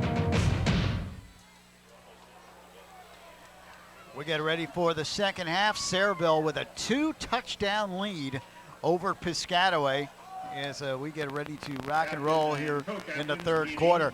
Bob, let's talk about how you see the game here in the second half. What does Piscataway really have to do to get back in this contest? Well, I think the first thing they have to do is continue to battle defensively and pretty much keep Sayreville where they are. Piscataway obviously has the ability to score some points, so when you're down 21-7, that's not a huge amount for a team like Piscataway to make up. But I think it's real important, in my opinion, whoever draws first blood here in the second half is going to be in the driver's seat. There's a look at Joe Caroni, the head coach of Piscataway. He has been so successful, and as we mentioned, you know, this team, don't expect them to be hanging their heads coming out for this third quarter. They've been in this type of situation before, and they've come back before. And they have. Remember what he said before the football game. No turnovers. One turnover was turned into a touchdown, and he said special teams has to play well, and they had an unfortunate short punt that they turned around and punched in. So Sayreville took advantage of the opportunities that Caroni's club Piscataway gave to them. Same thing has to happen on the other side.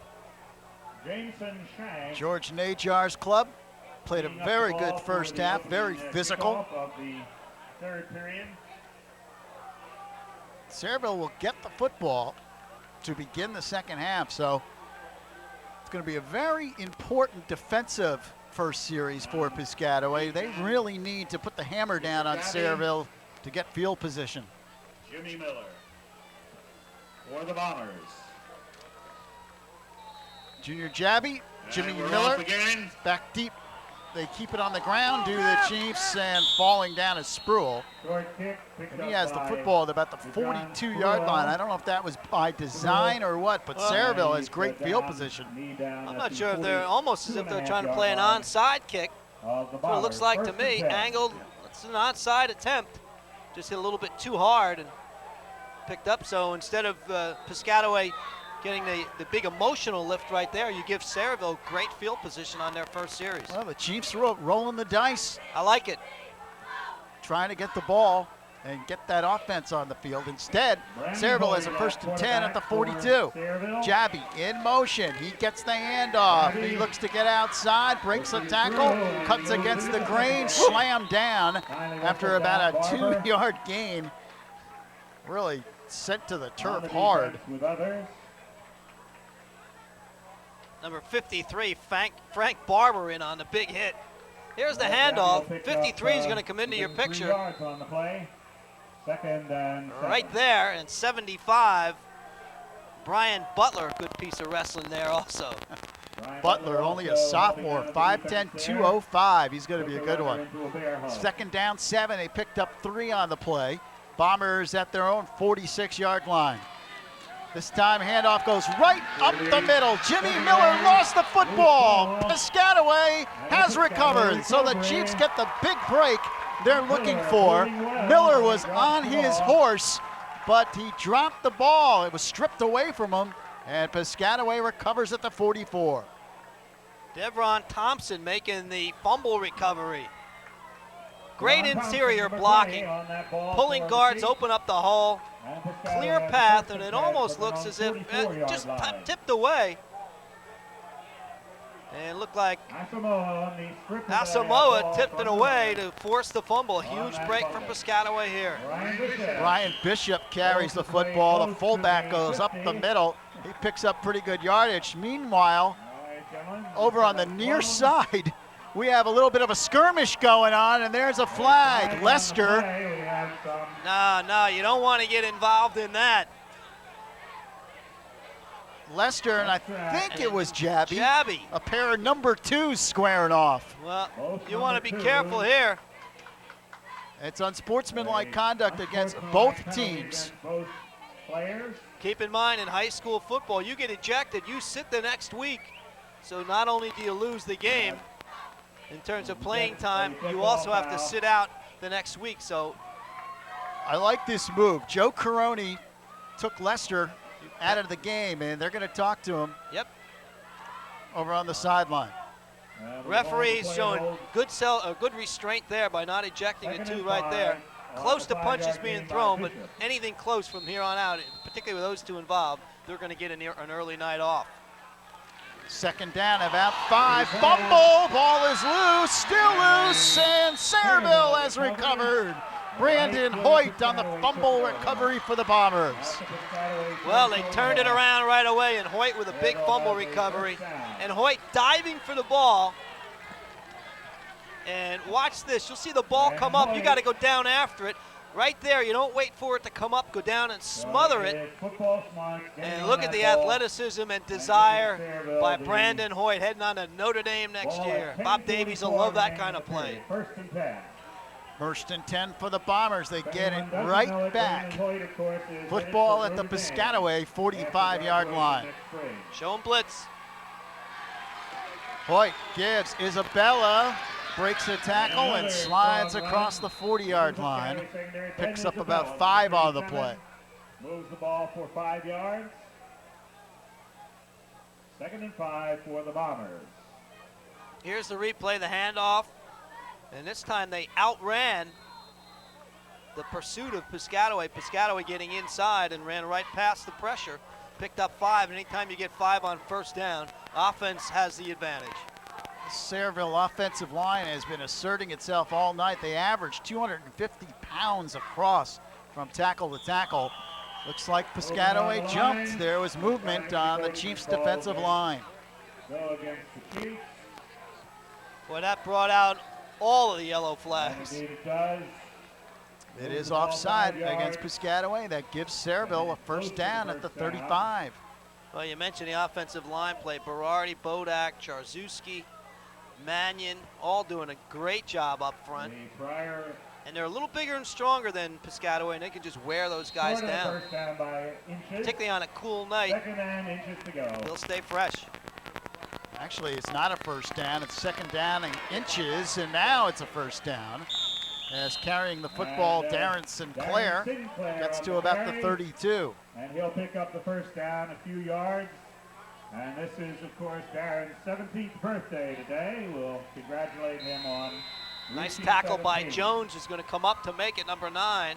And hope that he has many, many more. And brought him down. So good pursuit that time by the cornerback. 1st and 10 at the 32. Kai Jones in on the tackle. It is a first down for Sayreville at the the 32-yard line. 9.5 left, third quarter. Up the middle, the handoff goes. Not much this time. Brian Butler in on the tackle. Jimmy Miller, the ball carrier. Chris Corbin and Brian Butler. So it brings up a 2nd down and about 9. They picked up a yard on the play. Gain of about a yard. Makes it 2nd and 9. Piscataway defense up against it right here. Cannot give up any more points. Piscataway as we count under 9 minutes remaining in the 3rd period. Well, they've thrown that little slant pass a couple of times, not this time though. Not much there, good penetration. Mastro Giovanni on the tackle. Again, Jimmy Miller could not break free. Pick up of 2, 3rd down and 6. So big play right here for Sayreville. And we've seen the few times that Brandon Hoyt has thrown the football. It's been off of motion. They roll him out generally to the right, and he throws that little 10 to 12-yard forward pass. Usually underneath the defense of Piscataway. Football at the 29-yard line. Isabella goes in motion. Hoyt keeps the football, carries himself, and is slammed down. So the Chief defense comes up big. Brian Butler again in on the tackle. That's a big series for the sophomore. Brings up a 4th down, and we've seen Sayreville go for it earlier on 4th down, and with a 2-touchdown lead, you got to figure they're going to do the same here. Well, when they've had plays like this, they've been able to convert so far into the ballgame. They've gone to Junior Jabby in these situations. 4th down, about 5. Football at about the 27. Hoyt looking to throw, fires outside, incomplete. Good coverage, intended for Jimmy Miller. The coverage out there offered by Saunders and also Ja'Kai Jones. So Ja'Kai Jones right there to knock it away. And Jimmy Miller shaking up on the play for Sayreville. That time they rolled Hoyt out to his left. First time he's gone that way. But again, that short little 6-7 yard pass. And we'll see what happened. He rolls left, little play action. Thrown against his body and the pass just off the mark. And good coverage that time by Jones. Miller still down on the field, so they attend to him. 7:28 remains in the period. 7 minutes, 28 seconds left. Here in the 3rd quarter, Sayreville has a 21-7 lead. These two teams have talked about the closeness of the series for the last 5 games by 1 point, which we'll talk about in a moment. But first, I want to tell you that next week we are bringing you short conference football. Two very successful programs over the years, Neptune and Middletown North. You'll see it next Saturday at 7 p.m. Saturday, October 7th on Cablevision Channel 70. And that should be fun, as we mentioned earlier. Neptune and Middletown North haven't played each other in a few years. Both teams located in Monmouth County, and that game will be played at Middletown North under the lights. Neptune off to a little rocky start this year, 1-2. They're not used to that. Not used to losing 2 games in a season, and certainly not 2 games in a row. As they were dumped by Lakewood in a last-second thriller and just got pounded by Lacey Township with their big offensive line, running the clock, keeping the Neptune offense off the field. Bishop carries the football, and he rolls over the defense for about 3 yards or so. Pick up a 4, actually. 2nd down and 6.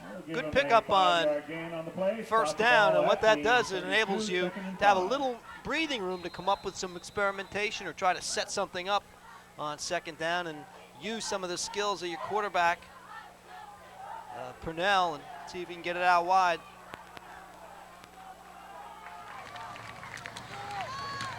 Oh, what a hit. Brandon Hoyt, like a runaway train, hit Mastravani. Well, you just saw why Brandon Hoyt was the #1 linebacker that Notre Dame has signed coming into next year. Here it is. Bang from nowhere. Ooh, that's a hurting. That's a linebacker. Hoyt, of course, went to Notre Dame camp in the summer. Irish offered him a scholarship. He's going to Notre Dame. Go to camp, they offer you a scholarship on the spot. He also was recruited by a lot of schools, you might imagine. Good throw by Purnell, and the catch made by Asamoah. That's a first down for the Chiefs. Nicely done. Beautiful catch by Asamoah as he had to turn back and reach back behind him to make the catch. And came up with the reception. And I think we're going to need a little bit more of this out of Piscataway. They've shown that they can throw the football. And nice catch there. Injury timeout for the Bombers. One of the Sayreville players banged up. That's Junior Jabby, who is hurting over there.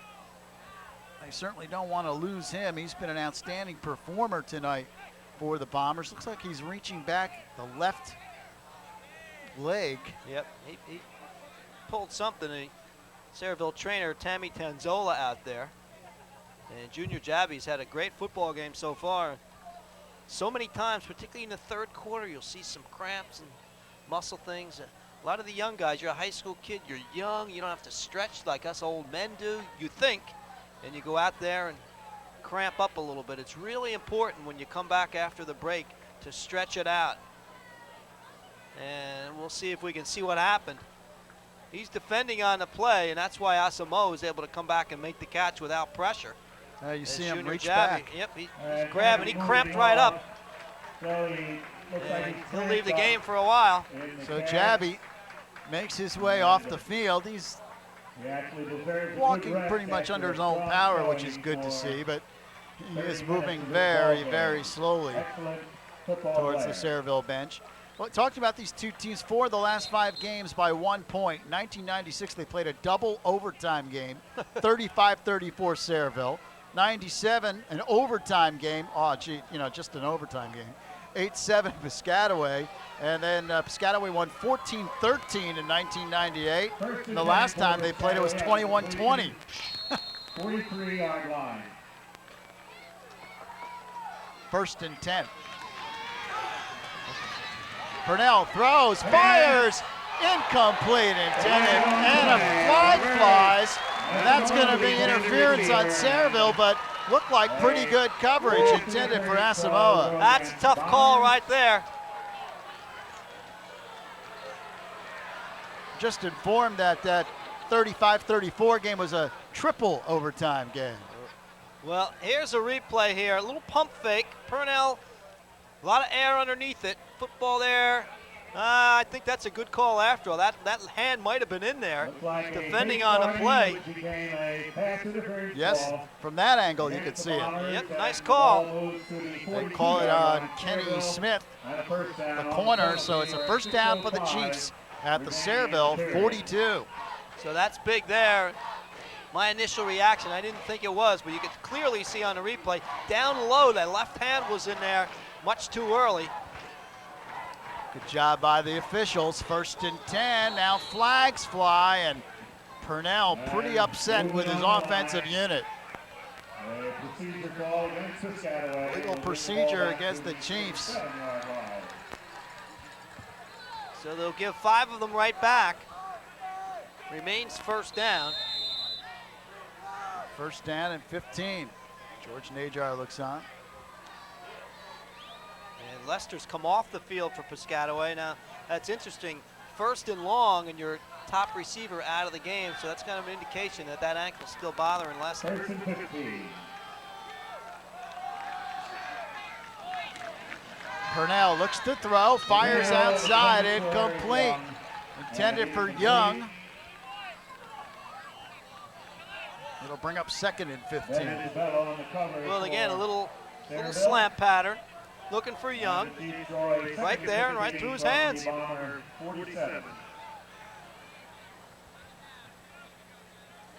Clock stopped with 6:02 left here in the 3rd quarter. Sayreville has a 21-7 lead.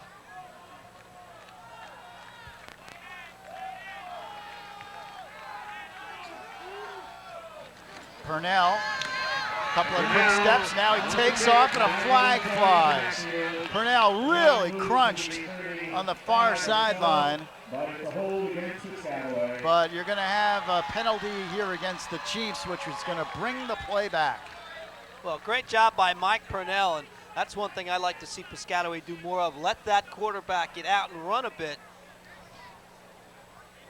And it was definitely a hold was the call, and one of those where really it was a hold that wasn't necessary. Purnell was already off to the races, and it wasn't the hold that sprung him.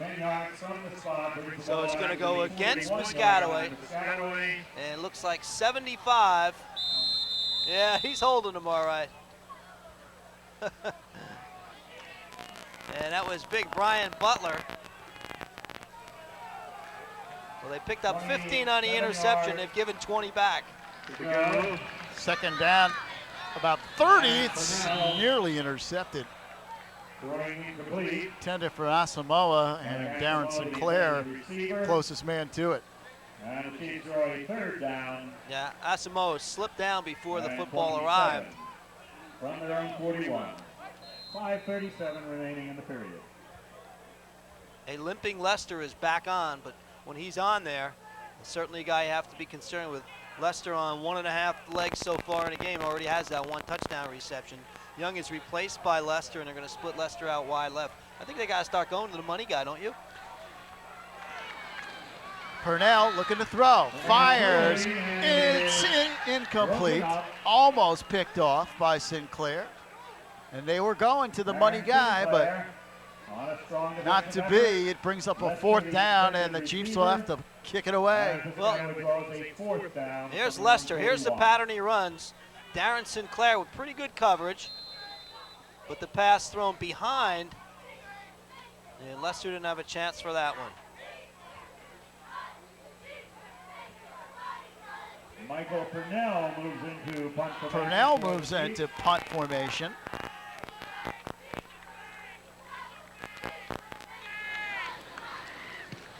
It's an end-over-end kick that's picked up by Isabella. Is dragged down by Asamoah. Nice downfield coverage, and Sayreville will start at about their own 23. And again, good coverage. Asamoah right there. Nice open field tackle. And the pressure on the defense once again of Piscataway. So Piscataway's had some opportunities here in the 2nd half and self-destructed on that last drive. Sayreville takes over, 1st down and 10 at their own 23. Here it is. Well, this is what happened. High bouncer, Asamoah. And nice tackle as he was able to take down Isabella.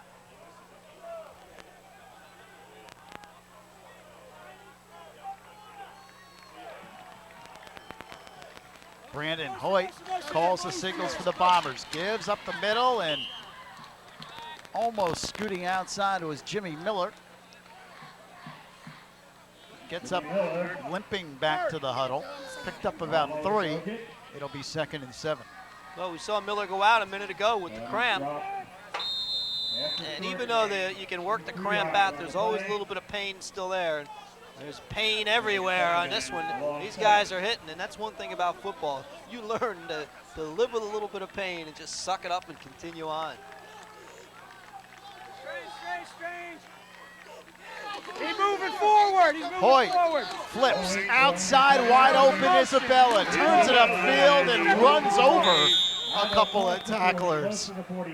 Ben Isabella just put his shoulder down and ran over the defensive player for the Chiefs. And others on the defense finally, but it is a Sayreville first down. How about the execution, though, by the quarterback, Brandon Hoyt? Perfect timing. Isabella gathers it in, and watch this. Boom. He just lowers his shoulder, and down he went. But nice play and good execution by the quarterback, Brandon Hoyt. 1st and 10 for the Bombers. Sayreville at its own 43-yard line. Isabella gets the carry, and he gets away. Breaks 1 tackle, and that's about it. The rest of the Chiefs come in and nail him. He loses about 2 or 3 on the play. Wade on the bottom of the pile for Piscataway. Ja'Kai Jones for Piscataway came in and actually stood him up. And Isabella leaves, but good play by the Piscataway defense that time. Talk about gang tackle. Here it is, going to be stood up by Jones, number 9, right there and taken right back, and then he got some help. But good first stick by Ja'Kai Jones. 2nd down, about 11. The 43. Handoff goes up the middle, not much there on this carry. Kenny Smith carried the football. It'll bring up 3rd and long for the Bombers. 3 minutes, 10 seconds counting down here in this 3rd quarter. Well, here it is, and the defense going to close up quickly. No room to go at all. And that's what you need against this Delaware wing T. All those black shirts, a host of tacklers. You see Dan Grigo there, the defensive tackle, a senior, trying to strip the ball out of there. He was going ball all the way. You can do that when you have help to make the tackle. One guy can go after the ball. 3rd down, 7. Hoyt gives. Sinclair smashed. Hit behind the line of scrimmage and driven back. Frank Barber, the first man in there. Again, Barber leading the charge. So Sayreville will have to punt. Brian Butler also in the non-play. I'd say on that one that the Piscataway defense had a pretty good defensive call. They were not fooled at all on that draw play. Will be 4th and a long 9. 4th and 9, and Brandon Hoyt seems to do just about everything, doesn't he? He's back in punt formation. Yep. You have a bus driver's license? There's an end-over-end kick that bounces away from the Chiefs and drops dead at about the 18-yard line. So Piscataway will put it in play. Trailing by 2 touchdowns. Still plenty of time. Minute 49 left 3rd quarter. Piscataway needs to get this offense going. There's a look at some of the Chief fans. 18-yard line, 1 minute 49 seconds remaining in the 3rd period. A Dodger fan there. There's a Yankee fan. The way the Yankees are playing lately, they better wake up before the playoffs. 1st and 10, Chiefs. Brian Bishop. Handoff goes up the middle, not much there. Brian Bishop carries the football. Well, again, they don't get too much on 1st down, and that kind of hurts the defense, or hurts the offense. When you're going 2nd and long, they picked up about 1.5 yards. Stop Bishop after a 2-yard gain. 2nd and 8. The ball nosed on 2nd down and 8 at the 20-yard line. Lester goes wide to the left. Young wide right. Split backs behind Purnell. He's straight back to throw. Now he's in trouble. Gets away momentarily on the run. Flips it into the bench area. So Purnell throws it away. It'll bring up 3rd and 8. And that's the experience of a senior quarterback. Under pressure, nowhere to go. Last second, just throw it away. Can't say that he wasn't throwing to a Piscataway player. There were about 60 of them on the sideline he was throwing to.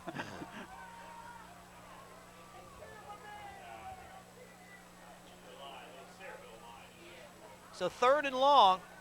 Another look. Under some pressure. Get rid of it. Look at all those receivers out there. 3rd down, 8. Purnell looks to throw. Fires long, intended for Lester. It's intercepted. Jimmy Miller, the free safety, back there to pick it off at the 48-yard line. Double coverage on Lester. Miller's a throwback, limping out there, but playing in the defensive backfield. Here it is, Purnell, a little bit long on the pass. Keep in mind that his receiver Lester slowed down by the ankle injury, but double coverage there, front and back. That just was not a real smart pass on that play. Ill-advised throwing into double coverage like that. Sayreville takes over. Look at Miller. He's hanging in there, though. He can barely walk. What he says, give me the ball, right? That's it. Hoyt looking to throw, flips it out. Oh, what a catch by Isabella. A one-handed catch, and then he ran over the defensive player. Thompson on the defense. He's one tough cookie, number 37. How about the nice soft touch on the pass by Hoyt, just kind of lobbing it over. And here it is, Hoyt, nice soft touch, little one-hand juggle, comes up with it, then boom. Piscataway 35-yard line. Counting down to 35 seconds remaining in the period. Isabella, one of those backs who he delivers the blow instead of it being the other way around. You got that right. 1st and 10 at the 35. There looks like an option play, but Junior Jabby is brought down at the 40. Piscataway was not fooled. Ja'Kai Jones, the first man in there, also got some help from Brian Butler. Well, here we go. It's a 5-yard loss called second. Little option. Now I'm not going to throw it. And Butler there along with Jones. Keep an eye on Brandon Hoyt because he's shaking up a little bit. He was stretching out one of the legs, so he may be starting to cramp up also. And that's the end of the 3rd quarter. 3 quarters in the books here at Piscataway. The score, Sayreville 21, Piscataway 7.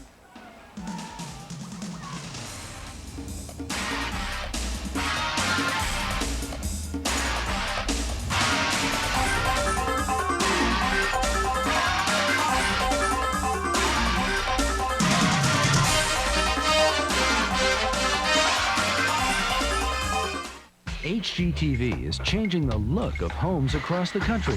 It's like a giant bird. It kind of looks like a spaceship. It just looks a little funky. It just looks like fun. Extreme Homes. Meet real people living in some pretty unreal places. Extreme Homes. Sunday night at 8:30 on HGTV. From funky to fun, real people in unreal places. Watch HGTV's Extreme Homes, Sunday night at 8:30 on Cablevision. Sure, others are giving away Super Bowl tickets this year, but only HSN gives you and a friend a chance to go to Super Bowl 35 with me. Make any purchase on the Home Shopping Network during football season and you could win 2 tickets to Super Bowl 35, an all-expense-paid vacation in Tampa Bay, Florida, and hang time with Joe. The Super Bowl sweepstakes with Joe Namath, only on HSN, the official TV retailer of the NFL. See you there. 4th period. As we begin quarter number 4, flags thrown. And it's illegal procedure against Sayreville. So that'll back the Bombers up. And they'll be faced now with a 2nd down in about 20. Make it 2nd and 21. Both teams have committed a fair amount of penalties tonight. And, it's been a good, clean, hard-hitting game. I don't think we've seen an unsportsmanlike penalty other than when the 2 guys almost squared off, but just a little bit jumpy on the offensive line. Hoyt lets it fly as he's hit, and it's incomplete. Really laying out for that pass. Sinclair, number 22. Kenneth Saunders on the defense. Saunders on the defensive play. Well, Darren Sinclair, the first long pass thrown, he got hit right after it. But Sinclair, 22, is going to make the defensive play of the game, actually, by bumping into the Piscataway guy, number 21, Kenny Saunders, ready to intercept it. And look at the reaction. From the Piscataway 46. Third down and about 21, they call it, at the Piscataway 46-yard line. First long pass thrown by Hoyt showed himself that he's got an arm. I don't think Notre Dame's going to worry about his arm, though, throwing a football. He's a linebacker all the way. Double reverse. Here comes the ball inside. Fumble. Football's loose. Let's see what the call is. Chiefs say they have it, but no official word from the referee, and there it is. Piscataway has recovered the football. So the Chiefs get the break they were looking for, and they have pretty good field position at the 42. At the bottom of the pile, that man number 9, Ja'Kai Jones, and I'll tell you what, he's had a heck of a football game. The Chiefs take over. So Piscataway takes over. Well, they forced a turnover right here. It's a good hit. Isabella's going to get whacked pretty good.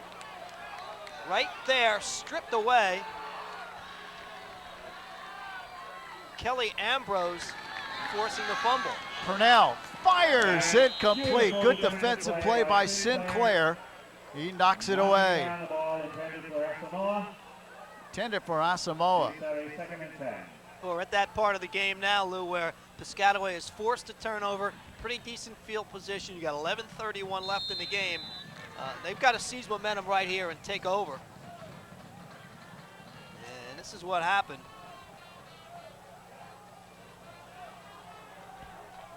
And you saw the fumble and then the ensuing play. Purnell nailed, sacked behind the line of scrimmage. By Purnell. Bobby Berardi, the defensive end, in on the play. My mistake. Purnell, the quarterback, is dropped. Loss of 3 on the play. 3rd and 13 coming up. Well, here we go, right here on the replay. Nothing there.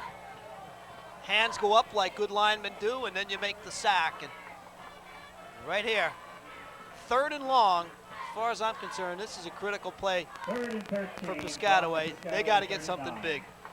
Let Purnell run the football. Purnell gives to Bishop. Fumble!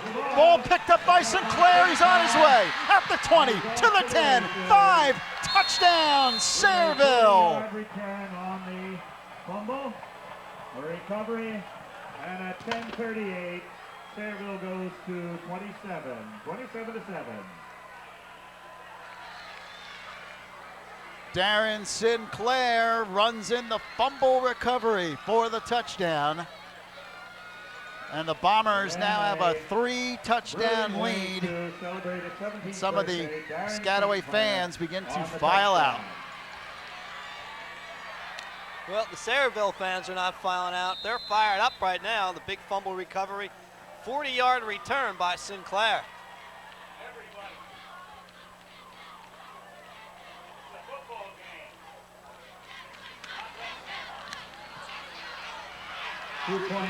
The throw in the end zone is good. 2-point conversion is good. Nicely thrown ball by Leslie Ago. The holder. 29-7 lead for Sayreville, 10:38. Here's the touchdown. Comes right here. Good tackle. There's the fumble. It just bounced right up. And when it bounces up like that, clear sailing all the way. And Sinclair with a big touchdown for the Bombers. Another look at it. Just poked away. Nice little tip. And then picked up. Looked like Hoyt got his hand in there and poked it away. And then Sinclair puts it in cruise control. Forcing another turnover. You look to the heavens and say thank you, and all of a sudden it's 29-7. They are whooping it up on the Sayreville side. This would be a huge win for them. Remember, they have lost 4 straight games to Piscataway. And they felt coming in this was their year to finally end that streak, and it appears, at this point anyway, that it certainly is true.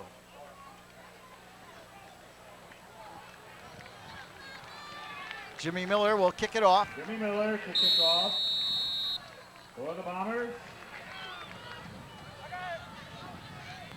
To the 16-yard line. Eric Young across the 30 to the 32. Piscataway will put it in play there. Well, with 10:32 left in the fourth quarter, Chiefs obviously now are forced to go to the air, trailing by 22 points. Yeah, they're going to have to start taking some big chances offensively, but as we said earlier, just a case where Piscataway not quite as physical as Sayreville in the trenches, and not a whole lot you can do about that. They're just beating them up inside. First and 10 and of course, turnovers have done the Chiefs in tonight. And, moving on the line. You know, Bob, it's always it sounds like a cliche all the time. You know, coaches will say, well, we can't turn the ball over, blah, blah, blah. But it's true in a game like this where you have 2 outstanding teams and you're playing a team of Sayreville's caliber, you cannot turn the ball over. There's no question about it. When you have a good team, one thing you have to do is limit the amount of times that team gets a chance to score. And they get enough chances without turning it over. When you give them a couple of gifts, you know a good team eventually is going to take advantage of that. If they don't take advantage of it, they're not a good team. Right. You know. Loss of 5 on the penalty, 1st and 15 for the Chiefs. Draw play up the middle, Bishop. He breaks into the Sayreville secondary and picks up enough for Piscataway first down, just shy of the 45-yard line. Well, nice play there, good draw play. And interesting, just before that play started, they sprinted Brandon Hoyt, the linebacker, off the field, and that's right up the middle where that play went. Nice little draw play. Good job by the offensive line. And the big fella's got a little speed there, doesn't he? He took off. Trip receivers come left side. Purnell looking to throw. Rolls out the left side, turns the corner, tucks the football in, and steps out of bounds in Sayreville territory at the 47. Well, good pick up there. And you know my feeling when you have a good quarterback, an active quarterback like Purnell, let him use his skills. And there they isolated him, rolled him out to the near side. Good pickup. I've always wondered why they always roll guys out to the near side, though. Why not go wide side where they got some more room?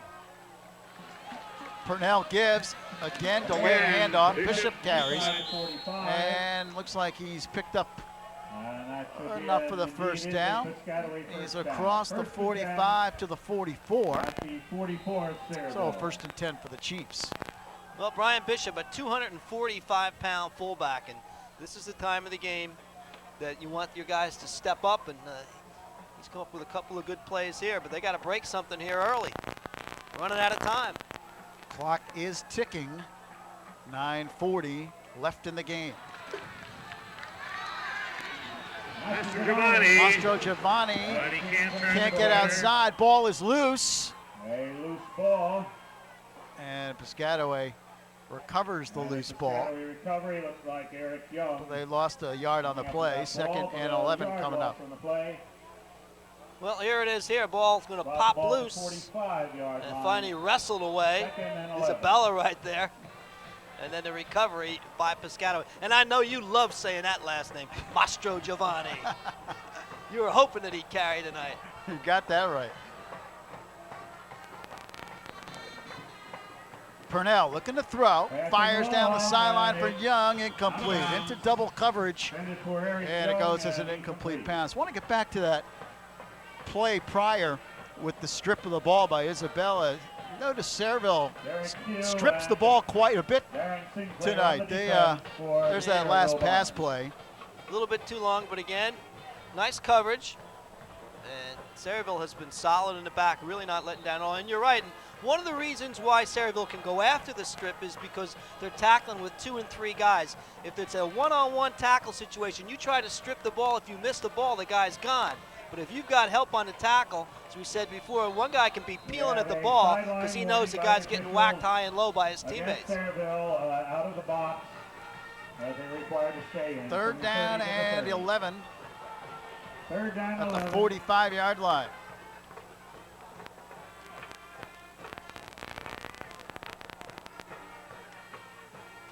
Purnell on the run, still looking, and he's chased out of bounds.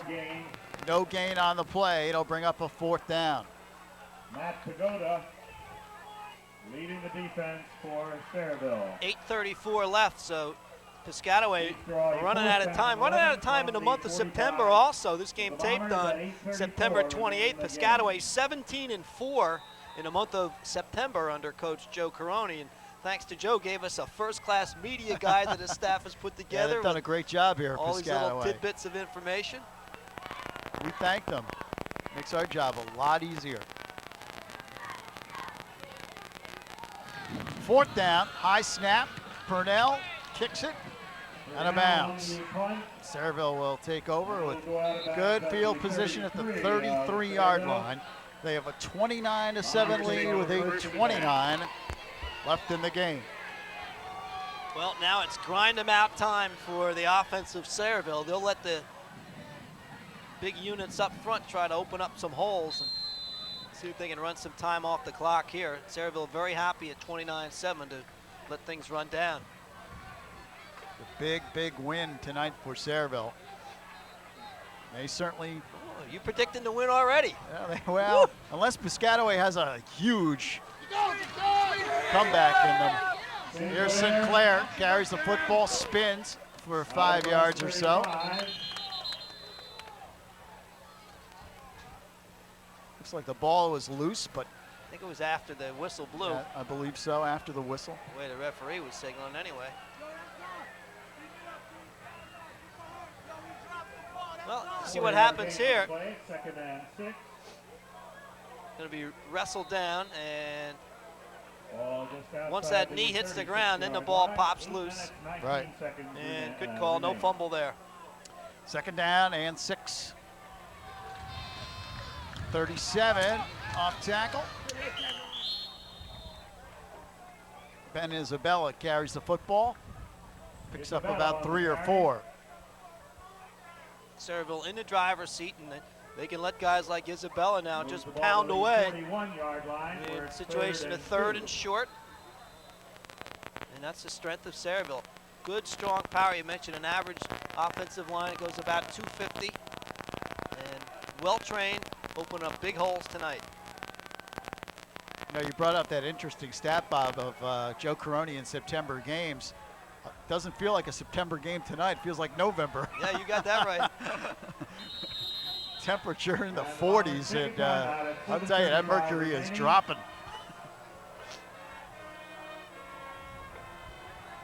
Well, timeout by Sayreville, and I don't know whether the coach is too happy about that. No, George Najar comes over and who called that timeout? I can read his lips. Timeout. What are you kidding me? We're ahead. Let them call it. 7:35 left in the 4th quarter. Coach wants to get on the bus. He's not looking for timeouts here. There's the Piscataway Super Chief marching band. What a great job they did at halftime. Boy, they did, and they add so much to the flavor and excitement here in Piscataway, and of course on the road. They're a big part of the Piscataway football. Good to see so many young people involved in these activities. You know, you look at the research, and the research shows that when you get parents coming out to football games and students participating in co-curricular activities, those are your achievers. Kids actually do better academically during season when they have a coach and an adult on their backs. They've got to plan their time better. Time management skills come into it. And it's hard to believe, but research says the busy kid is a successful kid. 3rd down, handoff goes off tackle. And it looks like that's enough for a Sayreville 1st down. And the research says that people our age, busy old people, are tired old people. That's all that means. 1st down to the 45-yard line. football at the 45-yard line. 1st and 10, Sayreville.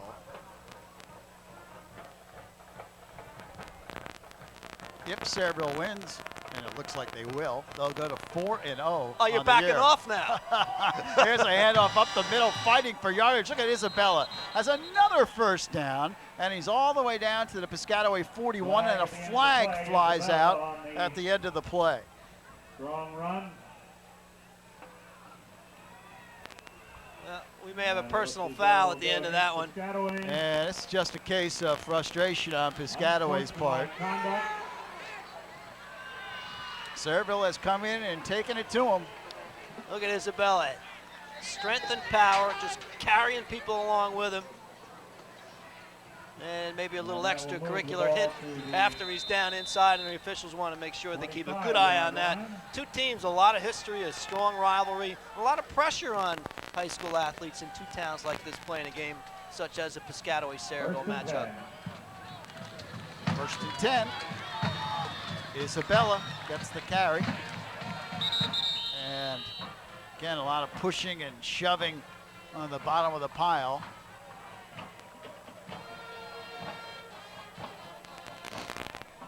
Well, this from the play before. See if we can see what happened. Another 5-yard gain. And we may have an elbow go flying. And that guy with the elbow pad, the right arm, is banging away at people inside. The referee said, we're going to stop that mess right now. 2nd down, about 6. Of course, you can lower your shoulder, get a head start, and bang someone, but you can't throw a little elbow in this game.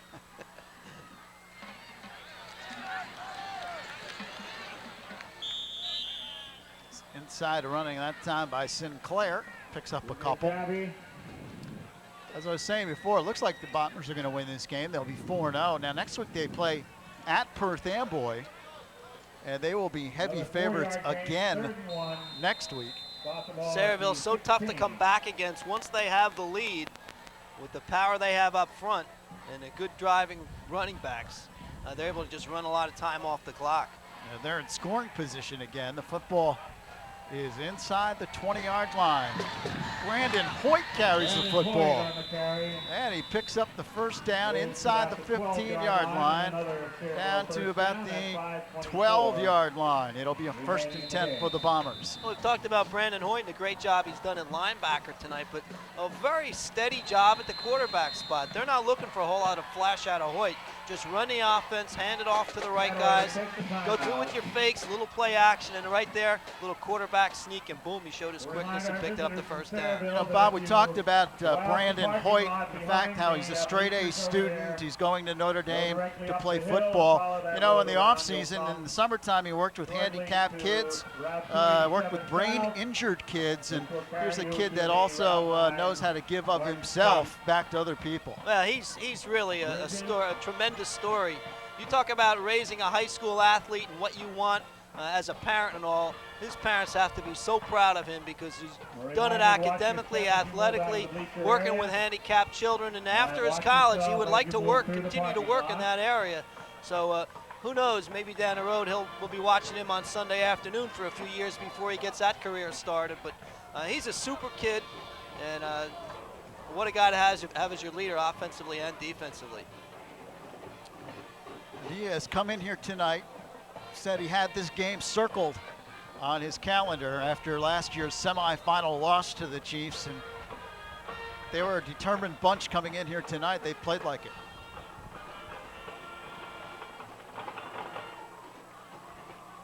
Second unit comes in for the Bombers now. George Najar has lifted Brandon Hoyt. He's not in there. Handoff goes to Smith. Kenny Smith, number 25, carries the football with 5 minutes left. George Najar giving some of his younger players a chance to play. Not only that, he's shown we have a lot of respect for you, Piscataway. You've been beating up on us the last few years. It's our turn tonight, but you know, he gets the second guys in there, and he's saying to Piscataway, we don't want to rub it in. It's been a great rivalry, and give everybody a chance to play. And I really love it. That's a classy move over there. Second down, about 7. Handoff goes off tackle. One thing you don't see in the colleges, the big-time colleges, they just pile it up, 60, 70, 80 points if they can get it, all for rankings. And what's important for Sayreville is to pick up their power points in the victory. They have that one pretty well assured, and they're not interested in running up any scores. Ball just inside the 10-yard line. The quarterback is number 6, Dan Huff. He's a sophomore. Obviously the quarterback of the future for the Bombers. And, you know, Lou, another reason, Najar knows he might be seeing Piscataway again later on. We don't want to give him any more fuel for the fire. 3rd down, 7. Handoff going outside, turning the corner. Smith is in. Touchdown, Sayreville. Touchdown, the 10-yard run. Kenny Smith on the touchdown run. And the Bomber band whoops it up with 3:54 remaining in the 4th quarter. Sayreville has iced it. An impressive Bomber performance. They're up 33-7. And you're right, impressive is certainly the word, a dominating performance. From the opening whistle, you can see that Sayreville just a little stronger physically. 35-7 is the score, not 33, 35-7. Mike Caravan is in to kick the extra point. Kick is up. It is. And it's good. Also is good. 36-7. Sayreville cannon blasts off behind the end zone. Remaining. And with 3:54 left, Sayreville putting a whooping on the Chiefs. It is 36-7. I don't think anyone expected this. No, I'd have to agree with you. There was a lot of build-up to this game, and we said 2 of the top 20 teams in New Jersey. Of course, the 2 top teams in the county, in the conference. Here's the replay here, coming right into your living room. Does he get in? Just across the goal line, and that's a touchdown for Sayreville. Kenny Smith banging that one in. So this Piscataway team now will have to regroup, get ready for next week's game against Edison, a team that was very tough earlier in the year. Sayreville did the same thing to Edison. They beat Edison 42-19. Next week we'll be in the short conference, Neptune versus Middletown North, and you'll see it next Saturday night at 7 p.m. right here on Cablevision Channel 70. Reserve units in for both teams now. Well, Coach Najar across the way can finally relax. You can tell he was a little tight before the game.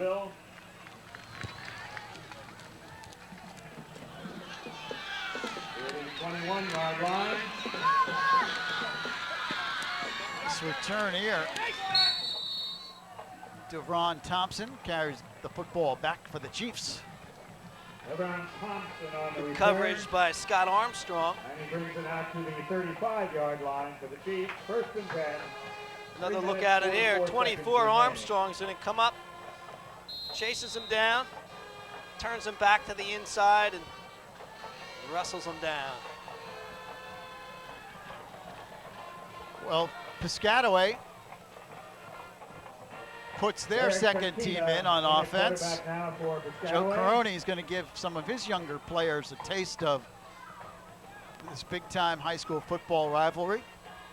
We'll try to give you as many changes as we can. Derek Tranchina is the quarterback for the Chiefs. He carries the football. Gang down. And brought down Slight loss. at about 34. 33. Well, you know, Lou, it's a big game emotionally for both of these teams because of the rivalry and all, but bottom line is it's only one game in your season, and Piscataway is a winning program, a dominant program here in the 90s. So they're going to regroup, and you know that come state playoff time, they're going to be right in the hunt. 2nd and 12.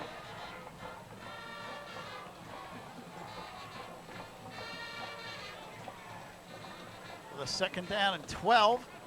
Handoff goes off tackle to Thompson. He is brought down.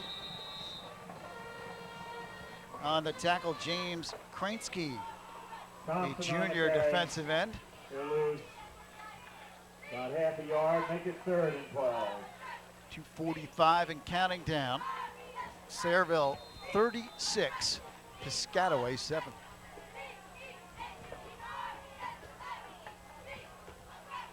Joe Caroni will get his team ready next week for Edison, a much improved team, a team that started the season at 2-0 before they ran into Sayreville. Tranchina looks to throw, fires, and it is caught. That's good enough for a first down. Gerard Baxham, backup tight end, makes the catch. Piscataway first down. Nice throw by Tranchina. Yeah, it was a good throw. On the run. A 13-yard gain on the Hit him in play. a tough place, right in the numbers. First and 10. Just enough for the first down. Remaining in the game. 2 minutes and counting down in the game. It is first and 10. 45. Tranchina looks to throw, fires, caught. Again, Baxham makes the catch, and he's in Sayreville territory at the 46. Short of the 45-yard line, Sayreville. It'll be 2nd and 9. Of course, you take a look at the kids out there playing now, Bob, and this time is invaluable for these kids, getting a chance to play at the varsity level. Well, it's invaluable, you're right, and keep in mind there's film. The coaches look at the film, and more than one time, all of a sudden somebody jumps out of nowhere in the last 2 minutes. The coach says, I got to give this kid a shot. Handoff goes up the middle, and that's good for a Piscataway first down, I believe, and the Chiefs call for time. One of the Piscataway players is down. What looks like a first down indeed is to the 44-yard line. But he also stays on the ground. Alex Piscataway Moggal, I believe, number 61. Well, Lou, we mentioned the films and how coaches look at the films. Many times a coach will see a player who's really never taken a good look at, make maybe one block in what you would call garbage time at the end of the game, and all of a sudden the coach looks at that. Now he gives him a closer look in practice, and before you know it, he's pushing the guy in front of him for more playing time. One thing about film, it doesn't lie. In the other sports where you don't have the film, very often you get away with some of those mistakes. But you might think you played the perfect game. The coaches look at the film. By the time they get done raking you over the coals, you think you played the worst game in the history of football. Well, Piscataway did some good things tonight. Passing game at times looked good. Purnell, Lester a little banged up in the game, unable to really contribute. Well, watch the ankle, an occupational hazard in this sport. Oh, right there. Oh, man. Yeah, that's there's nothing you can do to protect it there. More often than not, it's the knee, and that's what they're looking at here. When somebody falls, the ankle feels it, but it's the knee that twists and nowhere for that joint to go. And I've been there for a couple of those knee injuries. It's no fun.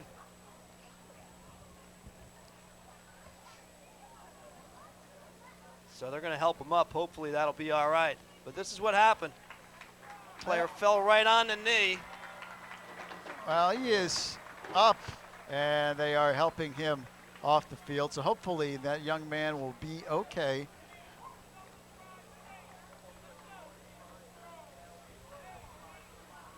He's moving that leg a little bit, so that's some good news. Well, let's hope that Alex is okay. 5'9", 220-pounder. And, you know, you work so hard, you practice so hard, but that was not the kind of situation that's real encouraging. But as we've said before, when you're young and healthy and strong, they come back quickly. First and 10 for the Chiefs at the 43. Tranchina looks to throw. Now steps out of the pocket, is hit and drilled. Brought down. With a minute left. And a second down coming up. Reminder to stay with us at the conclusion of the game. Bob Lampinen will try to get a hold of George Najar, who should be a very happy head coach. Yeah, I think so. His team was well prepared, came in here and executed pretty much what he said he wanted to do. Stop the big plays for Piscataway, running game, get Throw goes outside, incomplete. So with 26 seconds left in the game, it'll be 3rd down at 12.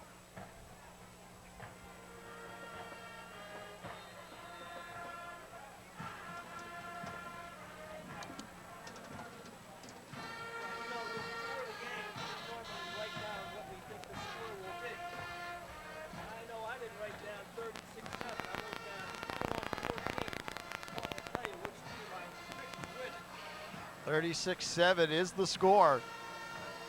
3rd down, 12. Tranchina lets it fly. It is incomplete, and flags come flying out. That's going to be interference at the 21-yard line on Sayreville. Looks like Scott Armstrong defending on the play. Kevin Hopkins, the intended receiver.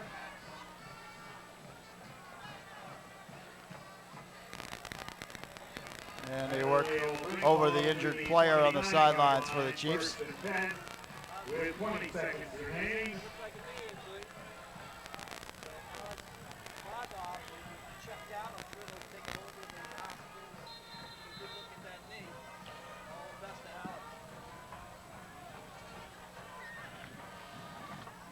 .20 seconds left. Chena trying to get away. He will not. Clock continues to roll. Matt Bodak on the tackle for Sayreville. Piscataway calls timeout with 10 seconds left. So the Chiefs are going to give one more try here.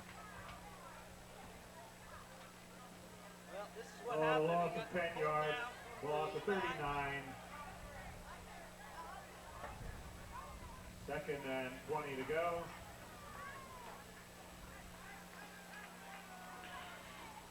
Second down and about 20 coming up. A reminder,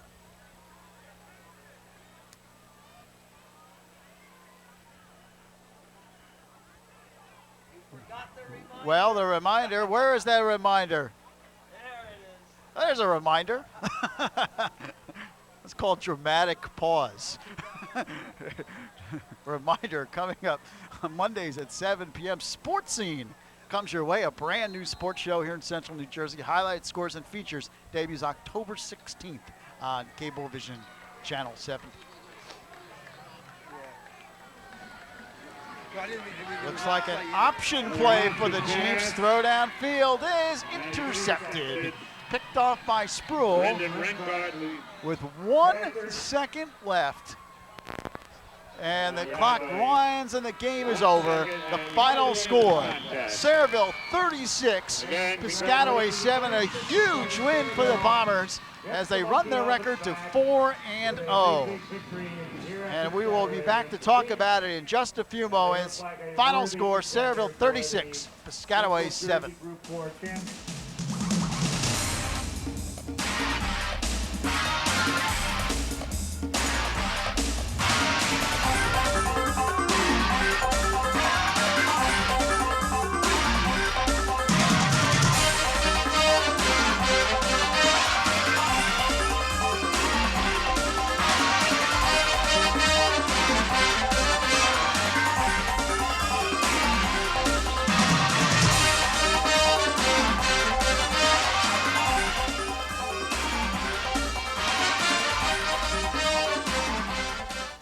If anything is more frustrating than golf, it's getting your company's telecommunications right.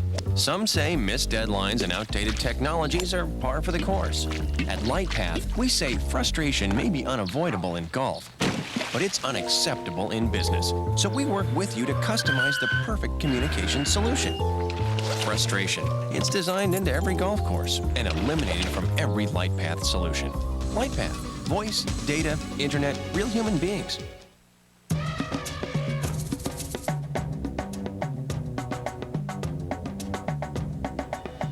Now, from the channel that brings you the world, comes a store that puts it all within reach.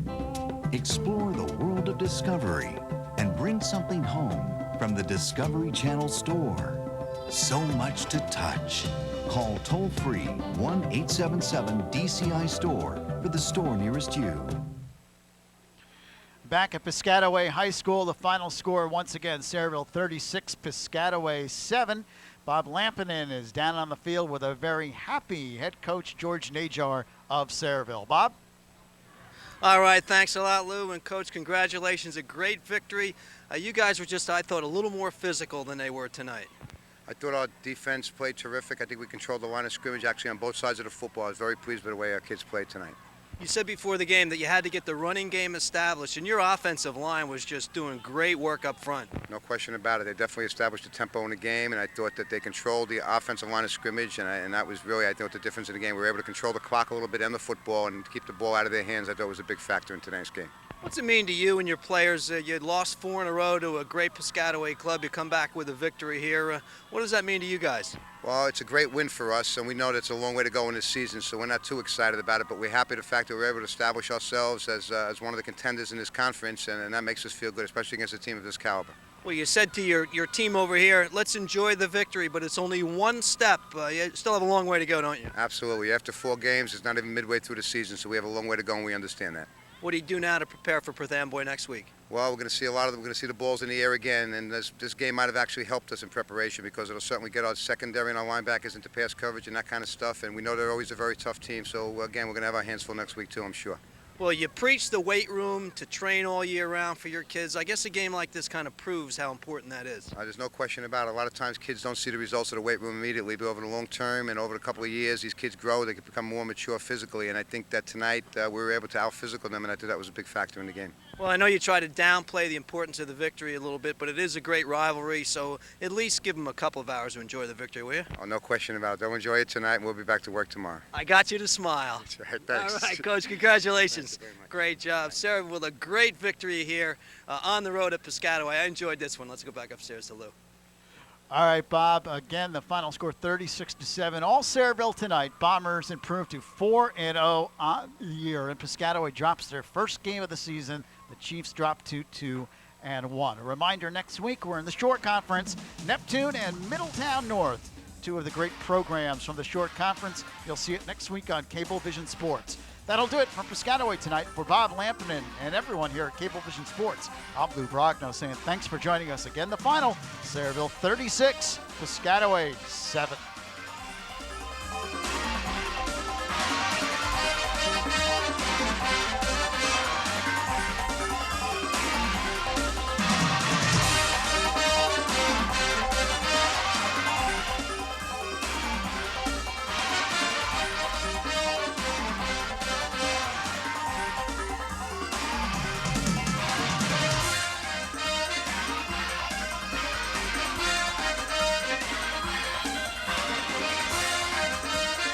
Football season for the